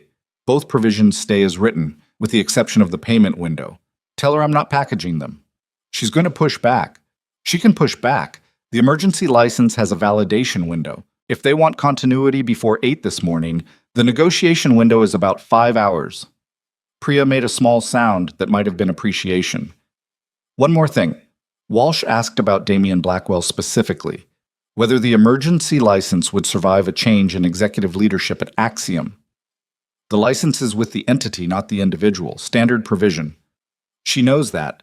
I think she was testing whether you'd comment on the leadership question. Evelyn picked up her coffee cup. Empty. She couldn't remember drinking it. Tell her the license is with the entity. Got it. A pause. I'll call you when we have a signature. Try to sleep. Sure, Evelyn said, in the tone of someone who had no intention of sleeping. She didn't sleep. She worked. She spent the early morning hours going through the documentation package for the Senate Finance Committee meeting. Diana had confirmed the meeting for the following afternoon, and the committee's staff had sent a list of questions they wanted addressed, which was a longer list than she had expected and covered territory that went well beyond the immediate Axiom situation. They wanted to understand the Meridian engine's broader regulatory implications. They wanted to understand the certification authority structure. They wanted to understand, in the language of one particular question that she read 3 times, whether the events of the past 72 hours represented a systemic risk or an isolated incident. That last question was the one that mattered, and she spent an hour writing a careful, precise answer that was also honest in a way that some of her lawyers were going to find uncomfortable. Because the honest answer was that it was both isolated in its specific facts, systemic in what it revealed about how critical financial infrastructure could be controlled by a single private company without the kind of oversight that the stakes actually warranted. She was still working through the documentation when Priya called at 5:47. We have a signature. Evelyn let out a breath she hadn't known she was holding. All 3 provisions? 1 vote per institution on the technical committee, full audit rights, 90-day payment deferral. Walsh got the deferral and nothing else. A pause. Renata Walsh is good. She knew what to fight for and what to let go. Yes. She was looking at the window. The city was just starting to lighten, the particular gray-blue of very early morning when the sky couldn't decide what it was yet. When does the validation window open? About 2 hours and 15 minutes. The emergency license activates before that. As of 4 minutes ago, yes. The root certificate is updated. Axiom's installations will validate normally when the window opens. She sat with that for a moment. The system would keep running. The institutions depending on it wouldn't wake up to a crisis. The money would keep moving, which was what money did, which was what she had built the system to enable. Priya, thank you. Genuinely. Don't thank me yet. The litigation is still pending, the Senate meeting is tomorrow, and Axiom's board has a leadership session sometime this week that's going to produce whatever it produces. A pause. But you got through the night. We got through the night. After she hung up, she made tea. She had run out of coffee at some point and hadn't noticed until now. She made tea and stood at the window and watched the city come awake. The gradual brightening, the first real light, the river changing color from black to silver to something closer to blue.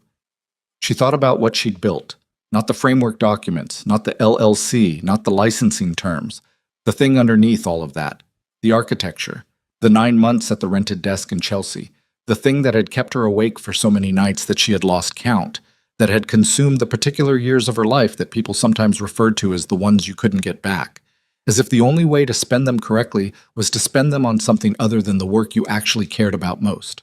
It was still running. Under everything that had happened in the past 3 days, the conference room, the lawyers, the emergency negotiations at 2 in the morning, the Meridian engine was still running, processing transactions, moving money through the financial system with the elegance and precision she had designed into it at the foundational level. It had done that every day for 2 years, quietly, invisibly, doing the thing it was built to do. She thought about that, and it was the closest she'd come to something like peace since she walked into the elevator on Tuesday morning. She slept for 3 hours. She woke with her face on her arms at the kitchen table, the tea cold beside her phone buzzing with a text from Diana. Axiom stock down 31% at open. Board emergency session called for this afternoon. Be at my office by noon. She sat up. She read the text twice. Then she looked at the time, 8:43, and stood up and went to shower and tried to remember the last time she'd eaten something that could qualify as breakfast. She found eggs in the refrigerator and scrambled them badly, the way she always did because she'd never managed to get the heat right, and ate them standing at the counter while she read through the overnight news alerts her phone had collected. The Axiom situation had made the financial press. Not the details. The licensing module, the certificate authority, none of that had leaked in specific terms, but the broad outlines. A key technical executive had been terminated, a licensing dispute had emerged, and institutions running the company's flagship platform had been in emergency negotiations through the night. The story that was forming in the financial press was the story that Evelyn had understood would form. Axiom had built a monopoly on critical financial infrastructure using technology whose ownership was now in dispute, and the question of whether that dispute would destabilize the platform was one that every institution in the industry had a direct interest in. The stock price reflected it. 31% was not a normal correction. 31% in a single morning's trading was the market communicating something fundamental about its assessment of the company's viability. She ate the rest of her eggs and thought about Damien waking up to that number. The board session was scheduled for 2 in the afternoon. She knew this not from any official communication, but from Carol Ashford, who sent a brief text at 9:30. Board session this afternoon at 2. There will be certain matters on the agenda relating to the licensing situation. I'd like you to be available by phone if needed. She showed this to Diana at noon. Diana read it, put the phone down, and was quiet for a moment in the way she got when she was assembling a position. She wants you available, not present. Not yet. But she's telling you it's happening. Diana picked up her pen. She's managing you, Evelyn, which means she's thinking about what comes after this session. I know. How do you feel about that? I feel like it's what it is. Diana looked at her. The board is going to remove him. Today, probably. The combination of the stock price, the licensing dispute, the Senate inquiry, and whatever came out of last night's session, they don't have a path to defending his decisions, not given what Carol found out about the due diligence. Or didn't find out, Evelyn said. Before. Right. Diana tapped her pen. After the session, someone from the board is going to want to talk to you about the litigation, about Novagrid, and about the company's future. What do you want? It was a question she had been sitting with for 3 days, underneath everything else. The filings, the technical arguments, the emergency license, all of it. What did she actually want? I want the litigation settled on terms that confirm Novagrid's licensing rights.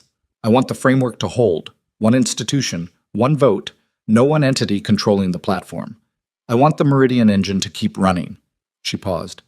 I don't want Axiom to collapse. There are 400 people working there who had nothing to do with Section 14. Diana looked at her. That's a complicated set of wants. I know. The litigation settlement is achievable. The framework is already operational. We just need Axiom to convert the emergency license to a permanent one. The company's stability, Diana paused. That's not yours to control. You understand that, right? Yes. The board's decision today is going to be the board's decision. What happens to the company after that is going to be the board's decision and the market's decision and the regulatory process. You can influence some of that through how you engage with the settlement conversations. But you can't save a company that made itself fragile. I know, she said again. I'm not trying to save it. I'm just saying that what I want isn't for it to burn. Diana nodded. That's a meaningful distinction. We'll make sure the settlement conversations reflect it. Well, at 1:45, she was in a car Diana had arranged, heading downtown. Not to Axiom, not yet, but to a conference room at Diana's firm, where she would wait and be available by phone as Carol Ashford had requested. She sat in the back of the car and watched the city pass and thought about what had happened in 3 days. She had walked out of an elevator with $42 and a bag she'd been carrying since graduate school. She had sat in a coffee shop and done something she hadn't planned to do, and had then spent 72 hours managing the consequences of it with everything she had. Every technical argument, every relationship she'd cultivated, every document she'd maintained against a contingency she'd hoped would stay contingent.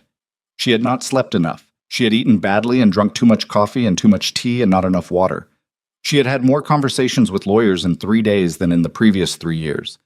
She had made decisions at 2 a.m. that she couldn't fully evaluate yet, that she would be evaluating for a long time. And she had, somewhere in the middle of all of that, given the most honest answer she could to a question she'd been avoiding. She did not want to destroy Axiom. She did not want 400 people to lose their jobs. She did not want the platform to go dark and the institutions depending on it to wake up to a crisis. She wanted what she'd always wanted, which was for the thing she'd built to work, to serve the function it had been designed to serve, without a toll booth in the middle of it that only one person controlled. The car stopped at a light. Outside the window, 2 men were arguing over a parking space with the particular intensity of a disagreement that was about something other than parking. A woman walked past them with a stroller and didn't look up. An enormous delivery truck was double parked a half a block ahead, causing a compression of traffic that would take 20 minutes to clear. The ordinary city, doing its ordinary thing. She got out of the car 2 blocks from the office and walked the rest of the way. The board session lasted 4 hours and 11 minutes. She knew this because Carol texted her when it started and called her when it ended, at 6:12 in the evening, while Evelyn was sitting in Diana's conference room with a legal pad full of notes she hadn't looked at in an hour. "It's done," Carol said. Evelyn didn't ask what was done. She waited. "The board has accepted Damien's resignation as CEO effective immediately. Robert Vance has agreed to serve as interim CEO while the board conducts an executive search. The company will issue a statement tomorrow morning." A pause. "We've also authorized our legal team to open settlement conversations with NovaGrid on the permanent licensing question. Renata Walsh will contact Ms. Sandhu in the morning." "Okay. There's one more thing." Carol's voice shifted. Damien asked to address the board before the vote. He spoke for about 12 minutes. A pause, longer than the previous ones. He argued that the licensing module was an act of sabotage, that you had embedded it specifically to use as leverage if the relationship ever deteriorated. He presented it that way quite forcefully. Evelyn looked at the legal pad on the table in front of her. "What did the board say?"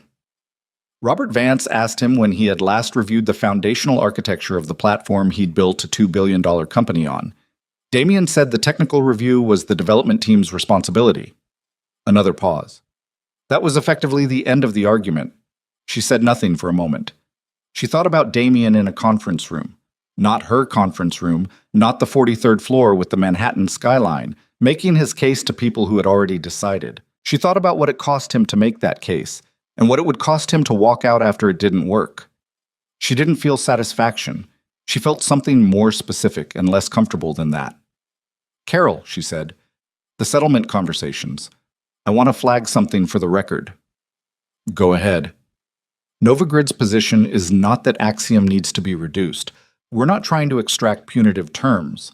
The framework is what it is. One institution, one vote, fair licensing, federated governance. Axiom can participate in that framework on the same terms as anyone else. If the new leadership wants to build something within that structure, there's room for it. A silence. That's a more generous position than most people would take.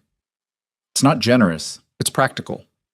Axiom has 400 employees, and established institutional relationships, and a sales infrastructure that took years to build. If those things can be redirected toward a model that actually serves the market correctly, that's better than the alternative. I'll convey that to Robert. Please. After Carol hung up, Evelyn sat for another few minutes in the empty conference room. Diana had stepped out 30 minutes ago to take a call and hadn't come back yet. The room was quiet, the particular quiet of a law firm in the early evening, when the phones had slowed down and the open plan areas had thinned out and the building was shifting from its working register to its after-hours one. She thought about the personal guarantees. She thought about this because Diana had mentioned them 2 days ago in the context of something she'd flagged in Axiom's corporate structure, the specific personal liability that Damien had assumed when he'd signed certain undertakings with the institutional investors in the Series B round. They were not standard provisions. They were things Marcus Webb had apparently advised against, which Damien had overridden because he had been supremely confident 18 months ago that they would never be triggered. They would be triggered. Not by Evelyn. She had nothing to do with the investor relationship and would stay as far from it as her lawyers recommended.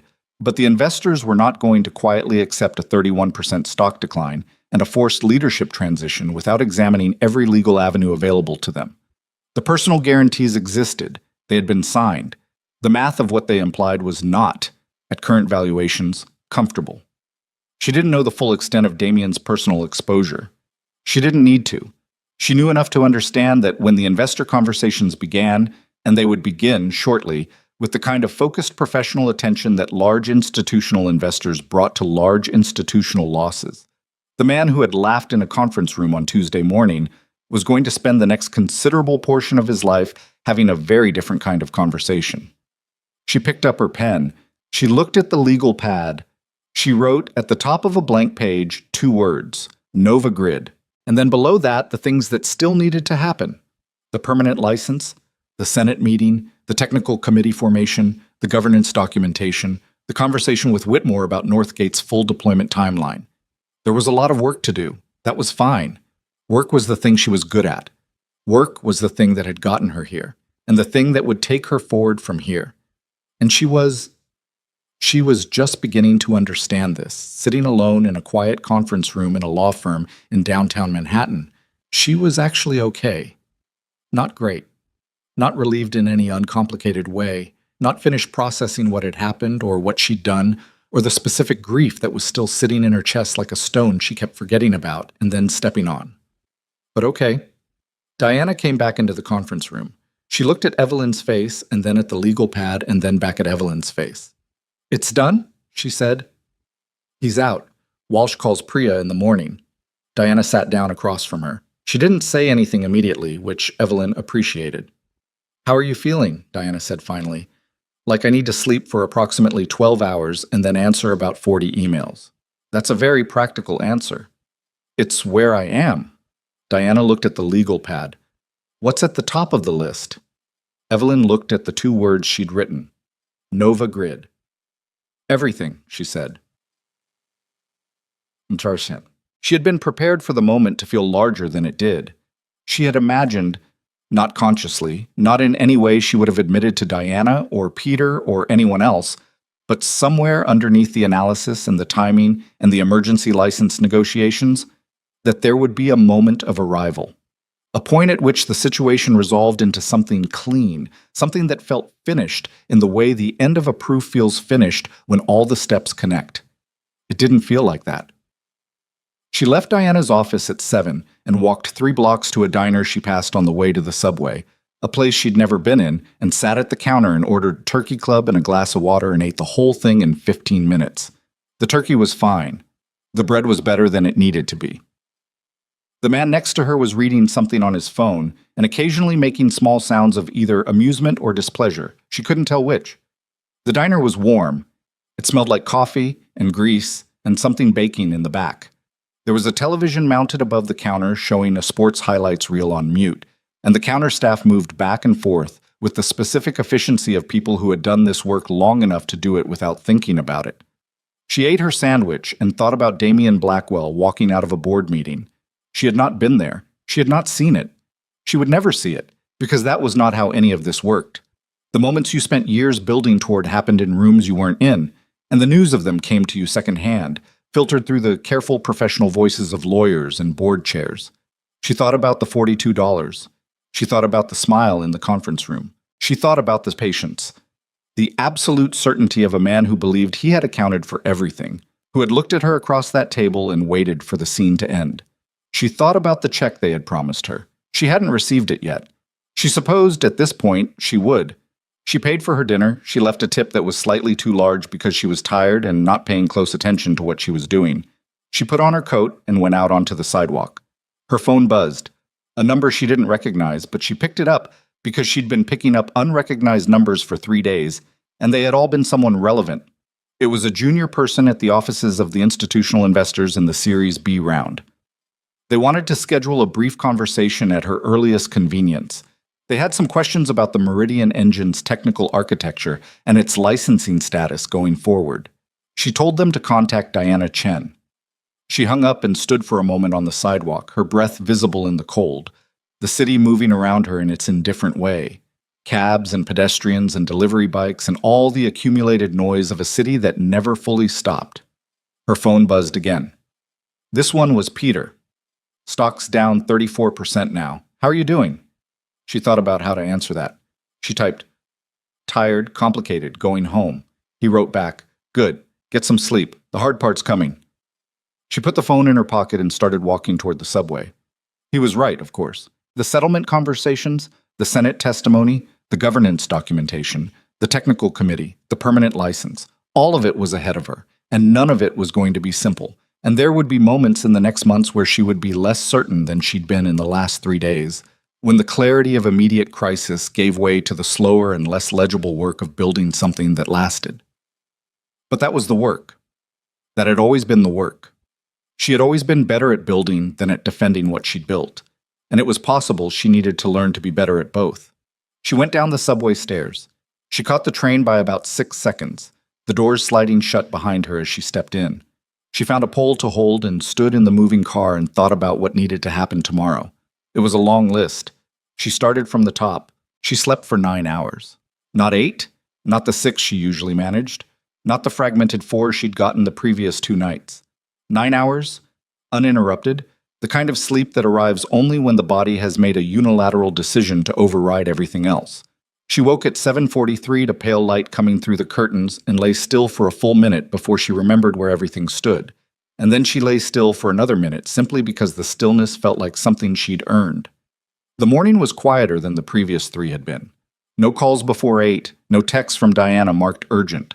The city outside the window was doing its ordinary Thursday thing, and she let herself exist inside that ordinariness for a little while before she got up. She made coffee properly this time. Actual ground beans, the good ones she'd been neglecting for a week, and stood at the kitchen window and drank it while it was still hot. The river was gray-green in the morning light. A tugboat moved south, unhurried, doing its job in the way that things built for a specific purpose do their jobs when no one is watching. She thought about the next 30 days. Then she stopped thinking about the next 30 days and just drank her coffee.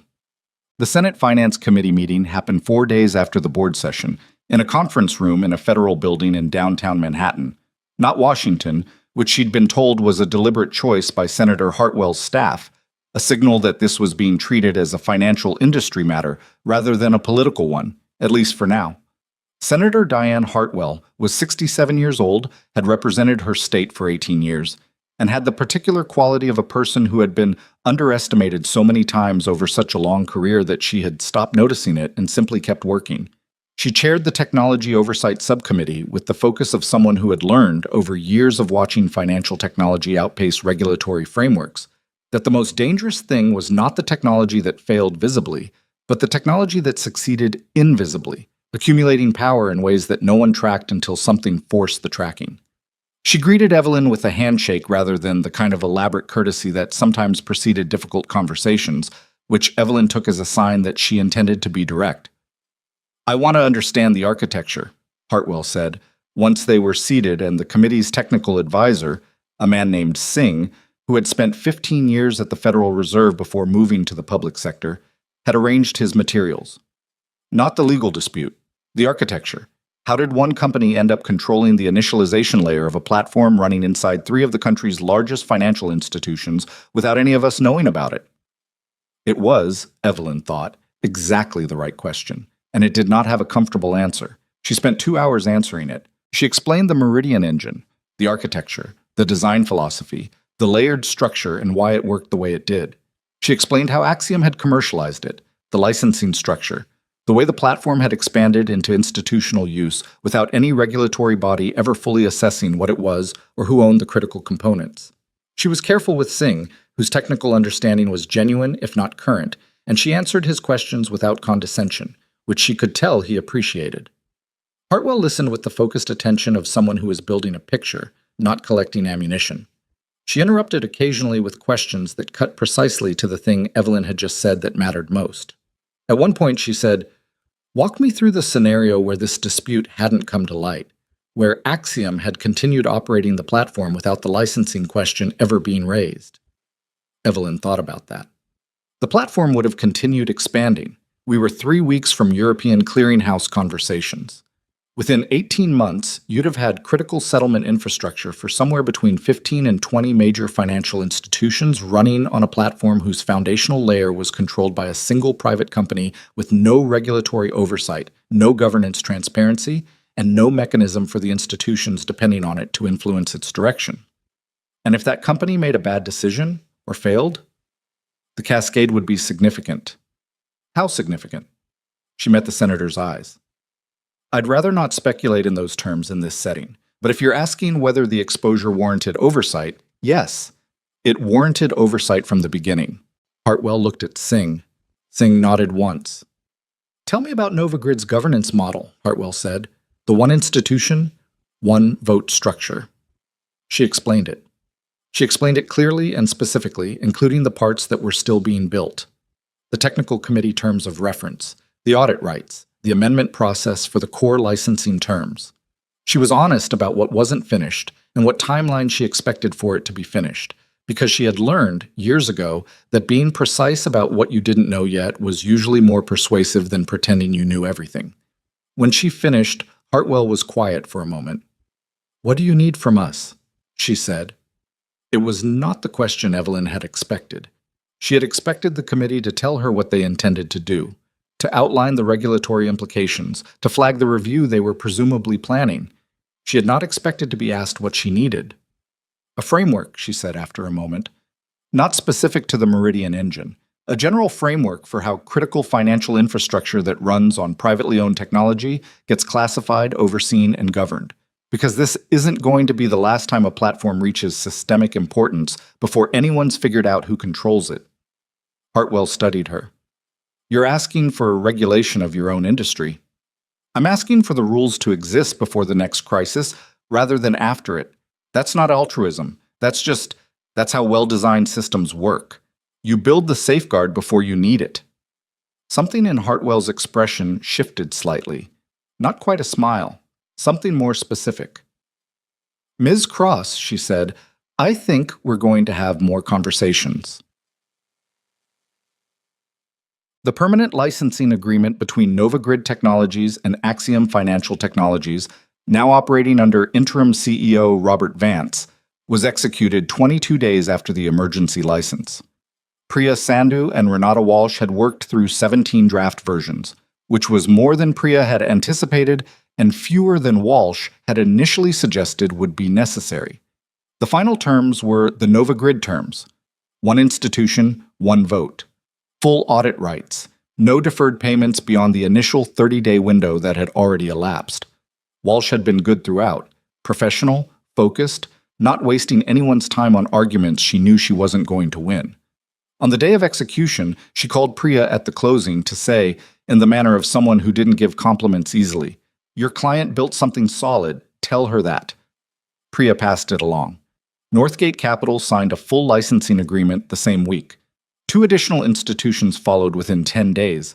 One a regional bank that had been in Axiom's pipeline, one a European clearinghouse that Evelyn had spoken with directly, her first outbound call to a prospective client under the NovaGrid framework. That conversation had lasted 90 minutes and covered the technical architecture in more detail than any sales conversation she had ever been part of at Axiom, because the people on the other end of the line were engineers, and engineers wanted to understand the thing, not the pitch deck. She had enjoyed it more than she'd expected to. The technical committee held its first meeting 38 days after NovaGrid was formally activated. 5 institutions were represented. Evelyn chaired it in a conference room at Priya's firm, neutral ground, which had been Diana's suggestion. And the meeting lasted 3 hours and produced exactly the kind of argument she had hoped for. Substantive, technical, genuinely contested on 2 points about the amendment process, and resolved without anyone needing to call a lawyer. Peter Okafor attended as an independent technical advisor. Afterward, in the elevator down, he looked at her and said, "That's what it's supposed to look like." "I know." "How does it feel?" She thought about it honestly, the way she'd been trying to think about things honestly for the past 6 weeks. "Like the beginning of a lot of work." "Yeah," he said, "but the right kind." The investor litigation against Damian Blackwell proceeded on its own timeline, which was the timeline of institutional investors with resources, specific grievances, and professional legal teams who did this kind of thing for a living. Evelyn was not a party to it and followed it only through what filtered through Diana, who followed it only through what was on public record. What was on public record was sufficient to understand the shape of it. The Series B investors had filed claims against Damian personally, invoking the guarantee provisions that Marcus Webb had apparently advised against signing, and that Damian had signed anyway because he had been, at that point, supremely confident that Axiom's trajectory made any downside scenario theoretical. The trajectory had changed. The personal guarantees had not. The details were complex and would remain in litigation for a year or more. What Evelyn knew was this: the man who had handed her a check for $42 and smiled while his lawyers explained the performance offset clause was now facing personal financial exposure that, by any reasonable estimate of the current valuations and the guarantee provisions, was going to consume a significant portion of the wealth he had spent 20 years accumulating. He had also stepped back from the board of 3 other companies he'd been involved with. Not forced out, technically, but the resignation letters had come quickly enough after the Axiom situation became public that the distinction was largely formal. His name had appeared in 2 regulatory inquiries, neither of which had yet produced findings. The interview requests from financial publications he had previously cultivated went unanswered through a spokesperson who issued brief statements. She did not follow any of this closely. She had tried to follow it closely in the first 2 weeks, and had found that it took up space in her head that was better used for other things, and that the specific satisfaction she had anticipated feeling, the clean, resolved satisfaction of watching consequences arrive, was not in practice clean or resolved. It was complicated in the way she told Diana it was complicated, mixed with things she couldn't fully separate out. There was one piece of public information she did register, because it came to her not through legal channels, but through her father. He called her on a Tuesday evening, 3 weeks after the board session. "I was reading the business section," he said. "Your thing." "Dad, you don't read the business section." "I read it now." A pause. "There's a piece about him. About Blackwell." "I saw it." "Did you see the part at the end? The quote?" She had seen it. She had read it 3 times, actually, in the way you read things that don't resolve into a single clear meaning on the first pass. A journalist had reached Damian for comment on the investor litigation, and he had given a single statement, brief and uncharacteristically unpolished. "I made decisions I believed were right for the company. Some of them weren't." And then he declined further comment. She had read that and thought about it for longer than she'd intended to. Not because it was sufficient. It wasn't sufficient, not by any reasonable measure. But there was something in the plainness of it, the absence of spin, the lack of the usual mechanisms, that suggested something had shifted in the man who'd said it. Some layer of the performance had been removed by events that were too large to perform around. She didn't know if that was true. She thought it might be. She also knew that it didn't change what had happened, and that her job was not to forgive or not forgive him, but to keep building what she was building. "I saw it," she told her father. "What did you think?" "I think he's going to have a hard couple of years." A pause. "How do you feel about that?" She smiled despite herself, because it was the same question everyone had been asking her for 6 weeks, in slightly different forms, as if the answer was the key to understanding what all of it had meant. "I feel like he made his choices and I made mine," she said, "and I'm going to keep making mine." Her father was quiet for a moment. "That's a good answer, kid. It took me a while to get there." Most good answers do. Heck. The thing about building something that actually matters is that it doesn't announce itself. Evelyn had expected, somewhere in the back of her mind, that there would be a moment, a specific, identifiable moment, when what she had done would feel finished. The way a building feels finished when the last piece of scaffold comes down, and you can see the whole shape of it at once. She had half expected it to be the permanent license signing, or the technical committee's first meeting, or the Senate framework conversation, or some other formal marker that would function as punctuation in the story. It didn't work that way. It kept working, which is what things that actually function do. The Meridian engine processed transactions. The Nova Grid Committee met monthly. The regulatory framework conversations with Hartwell's subcommittee continued, slow and substantive, and produced, 4 months after the initial meeting, a draft oversight proposal that Singh sent her for technical review, and that she spent a weekend annotating with the kind of focused attention she gave things that mattered. She hired 3 people, not immediately, not impulsively, but carefully, over 6 weeks, people she had known for years and trusted in specific ways. A systems architect who had worked with Peter at the clearinghouse in Chicago. A licensing specialist who had spent 8 years at a software foundation and understood federated governance models with a precision that Evelyn found immediately useful. And an operations manager named Carla, 49 years old, meticulous, slightly intimidating, who had worked in financial infrastructure for 20 years and who looked at the Nova Grid framework on her first day and said, "This is a good structure. It's going to need constant work." As Evelyn had said, "I know." Carla had said, "Good," and gone to set up her desk. The small office Evelyn had leased, deliberately small, deliberately unglamorous, a 6th-floor walk-up in a building in the financial district that had the scuffed floors and inadequate elevator of a space that prioritized function over presentation, became, incrementally, a place where work got done. Not a startup in the performative sense, with the aesthetics and the culture deck and the stated mission carved into a reclaimed wood wall. Just a place where people who understood something difficult came to work on it. She liked it more than she'd expected to like it. She liked the specificity of it, the way each day had problems that were real and required actual thinking. She liked the technical committee meetings, which continued to be contentious on the points that warranted contention and efficient on the points that didn't. She liked that when Northgate had a technical issue with a new deployment configuration, they called her directly. Not a sales layer, not a support tier, her or one of her 3 people. Someone who actually understood the system. She did not like the administrative work, which was considerable, and which she handled badly in the way that people who are very good at one specific thing often handle the peripheral things that surround it. She made peace with that. She got Carla to build a system that caught most of what she would otherwise drop, and she accepted that she was going to be the weak link in certain operational chains and tried to compensate by being disciplined about the things she was actually good at. It was imperfect. It was sometimes exhausting. It was, unambiguously, the right thing. 6 months after the board session, she got a call from a number she hadn't seen in a long time. She almost didn't answer. Then she did. "Evelyn," Marcus Webb's voice. Flatter than she remembered, stripped of the particular smoothness it had always carried. "Marcus." A pause. I don't really have a script for this call. I've been trying to make it for a few weeks." "Okay." "I want to say that I knew the performance clause was aggressive. I knew the timeline of the termination was, I knew what it looked like. I told myself it was my job to execute what the client directed. I told myself that for a long time." Another pause. "I'm not sure I believed it." She sat with that. She was in her office, the small one with the scuffed floors, and it was late afternoon and the light was the particular amber of early fall through a window that faced west. "Why are you calling me now?" "Because I've been asked to represent one of the institutional investors in their action against Damien.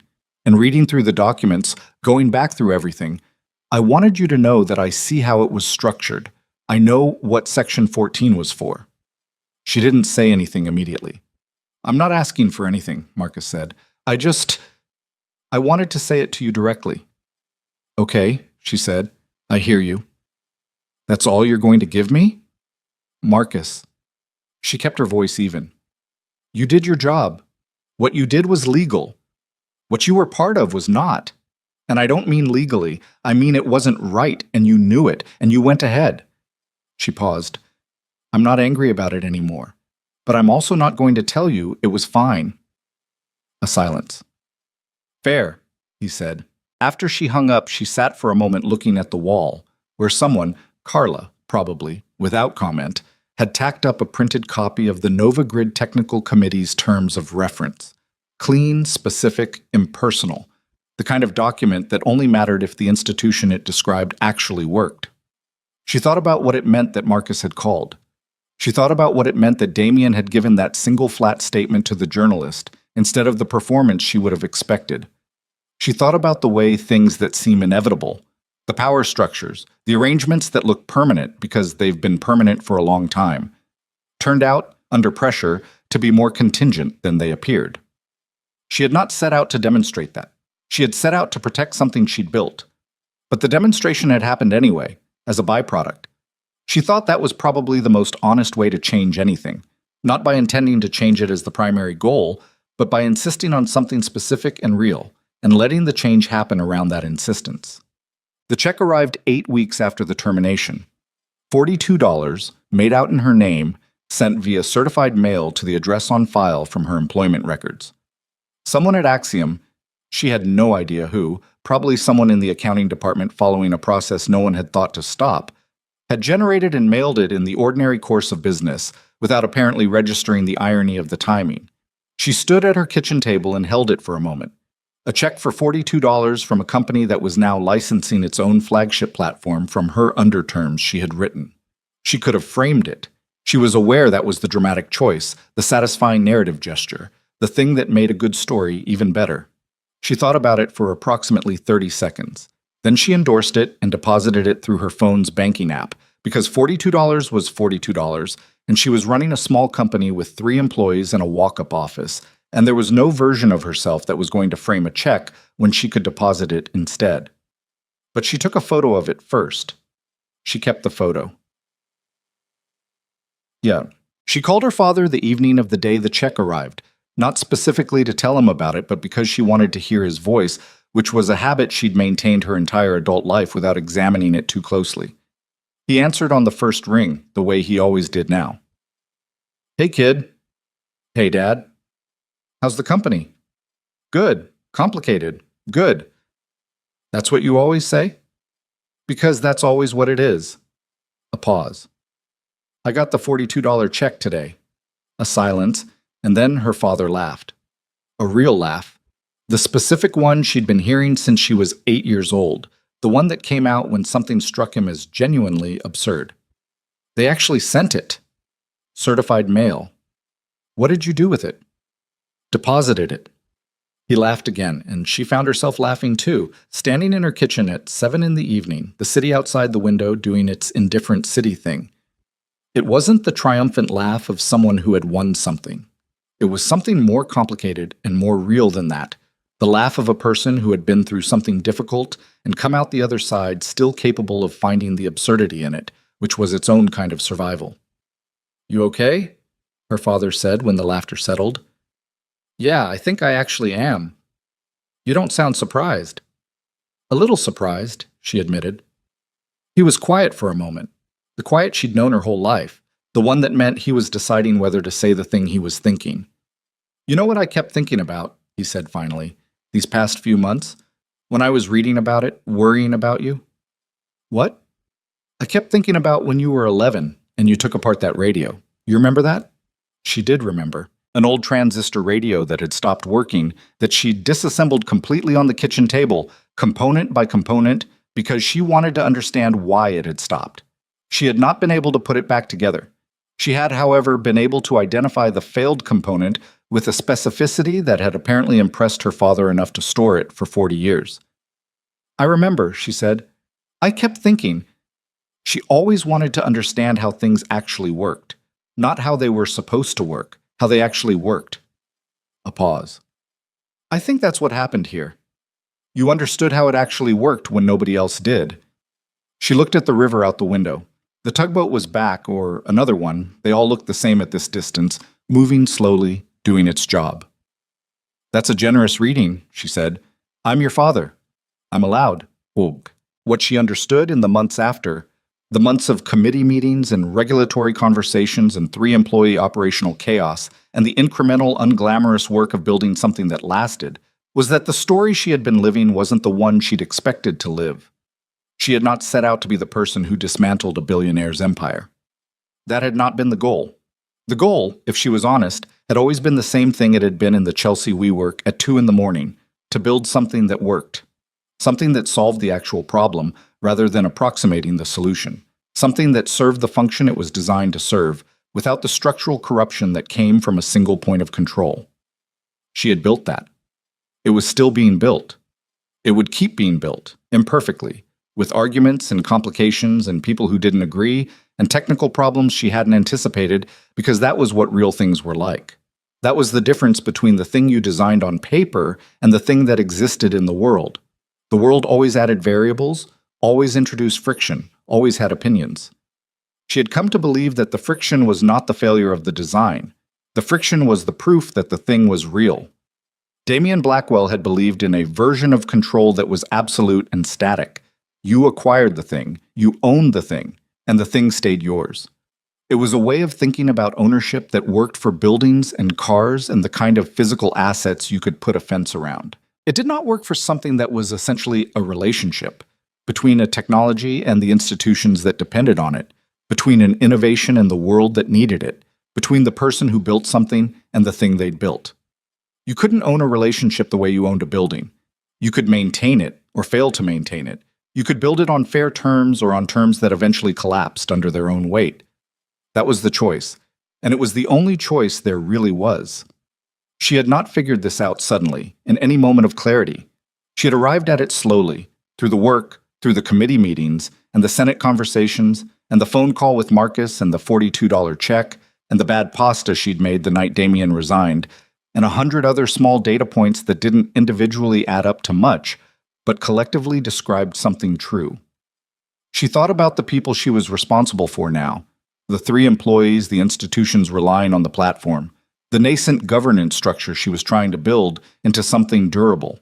She thought about them in the way she thought about the system's architecture, not as things she controlled, but as things she was in relationship with, things that required maintenance and honesty, and the willingness to be wrong sometimes and adjust. That was harder than controlling things. It required more of her. She was not naturally suited to all of it. She was working on the part she wasn't suited to, with limited success and occasional genuine improvement. It was enough. It was the right kind of enough. On a Friday afternoon in late October, 6 months and 12 days after she had walked out of an elevator in a gray blazer with a canvas tote and a $42 check she hadn't received yet, Evelyn Cross was sitting at her desk in the walk-up office in the financial district when Carla appeared in the doorway. Technical committee confirmed for next Thursday, Carla said. 7 institutions now. Singh from the Fed's office asked if he can observe. I told him I'd check with you. Tell him yes. Observer status only. That's what I told him. And the Hartwell staff request? The framework language review. Priya's handling it. She says she'll have comments back to them by end of next week. Good. She looked at the document on her screen. The technical specification for a proposed amendment to the initialization protocol, submitted by one of the newer licensees, technically sound in most respects, but with one assumption in Section 3 that she needed to push back on. She had been annotating it for 40 minutes. Anything else? Peter Okafor is downstairs. He says he has something to show you. He doesn't have an appointment. She almost said she'd see him when she was done. Then she thought about the elevator and the phone call and the 67-page file and everything that had come after, and she closed the specification document and said, "Send him up." He came in carrying a laptop bag and the expression of someone who had been thinking about something and wanted to share it with a person who would actually understand it. He sat down across from her desk without being asked and opened the laptop. "I've been looking at the initialization protocol," he said. "Me too. There's an issue in Section 3 of the proposed amendment." "I know. I sent you a note." She checked her email. There it was, sent 45 minutes ago. She hadn't seen it because she'd been in the document. "I was going to read it after I finished the annotation." "Read it now." He turned the laptop so she could see the screen. "Because I think there's a more elegant solution than either of us has proposed so far, and it involves restructuring the validation handshake in a way that changes the latency profile. Slightly, but it also eliminates the single institution bottleneck that the amendment was trying to solve." She looked at the screen. She leaned forward. The problem was there, clear and specific, and the solution he was pointing at was... She turned it over in her mind, checked it against what she knew about the initialization layer, felt the particular quality of attention that arrived when something technically interesting was in front of her. Show me the handshake restructure, she said. He turned the laptop back toward himself and started typing. Outside the window, the October afternoon was going golden, the light that came at a low angle in the fall and made even the financial district look briefly beautiful. Somewhere in the building, the ancient elevator made its grinding ascent. Carla was on the phone in the outer office, her voice low and efficient. The problem was on the screen. The solution was somewhere in the conversation they were about to have. There would be other problems after this one, other conversations, other afternoons in an imperfect office doing difficult work with people who understood it. She had started by building a safeguard. She had ended up building something that didn't need one, because it was built on terms that were fair enough not to require the threat of leverage to hold together. That was the actual accomplishment, not the check, not the board session, not the 34% stock decline, or the personal guarantee litigation or the Senate framework conversations. Those were the events. The accomplishment was the thing that continued after them, the 7 institutions around a table, the governance structure, the work that kept happening because the foundation it stood on was solid enough to support it. She had not done it cleanly. She had made decisions at 2 a.m. that she was still not entirely certain she would make the same way again. She had used a leverage she'd spent years hoping not to use, and it had worked. And she was still working out what she thought about that. She had let herself be guided in certain moments by something that wasn't purely analytical, something that was about the specific injustice of being dismissed by a man who had taken what she built and thought she wouldn't notice the mechanism. And she had tried to be honest with herself about that, not to sanitize it into something more heroic. She was not heroic. She was a person who had built a good thing and fought to keep it good, with mixed motives and imperfect execution, and the particular stubbornness of someone who was very hard to convince that a problem couldn't be solved. She looked at Peter's screen. She pointed at line 47. The latency adjustment there is too conservative, she said. We can get better numbers without compromising the validation integrity. Peter looked where she was pointing. You think so? I think we should test it. Okay. He started typing. Pull up your annotation. Let's go through it. She pulled up her annotation. They went through it.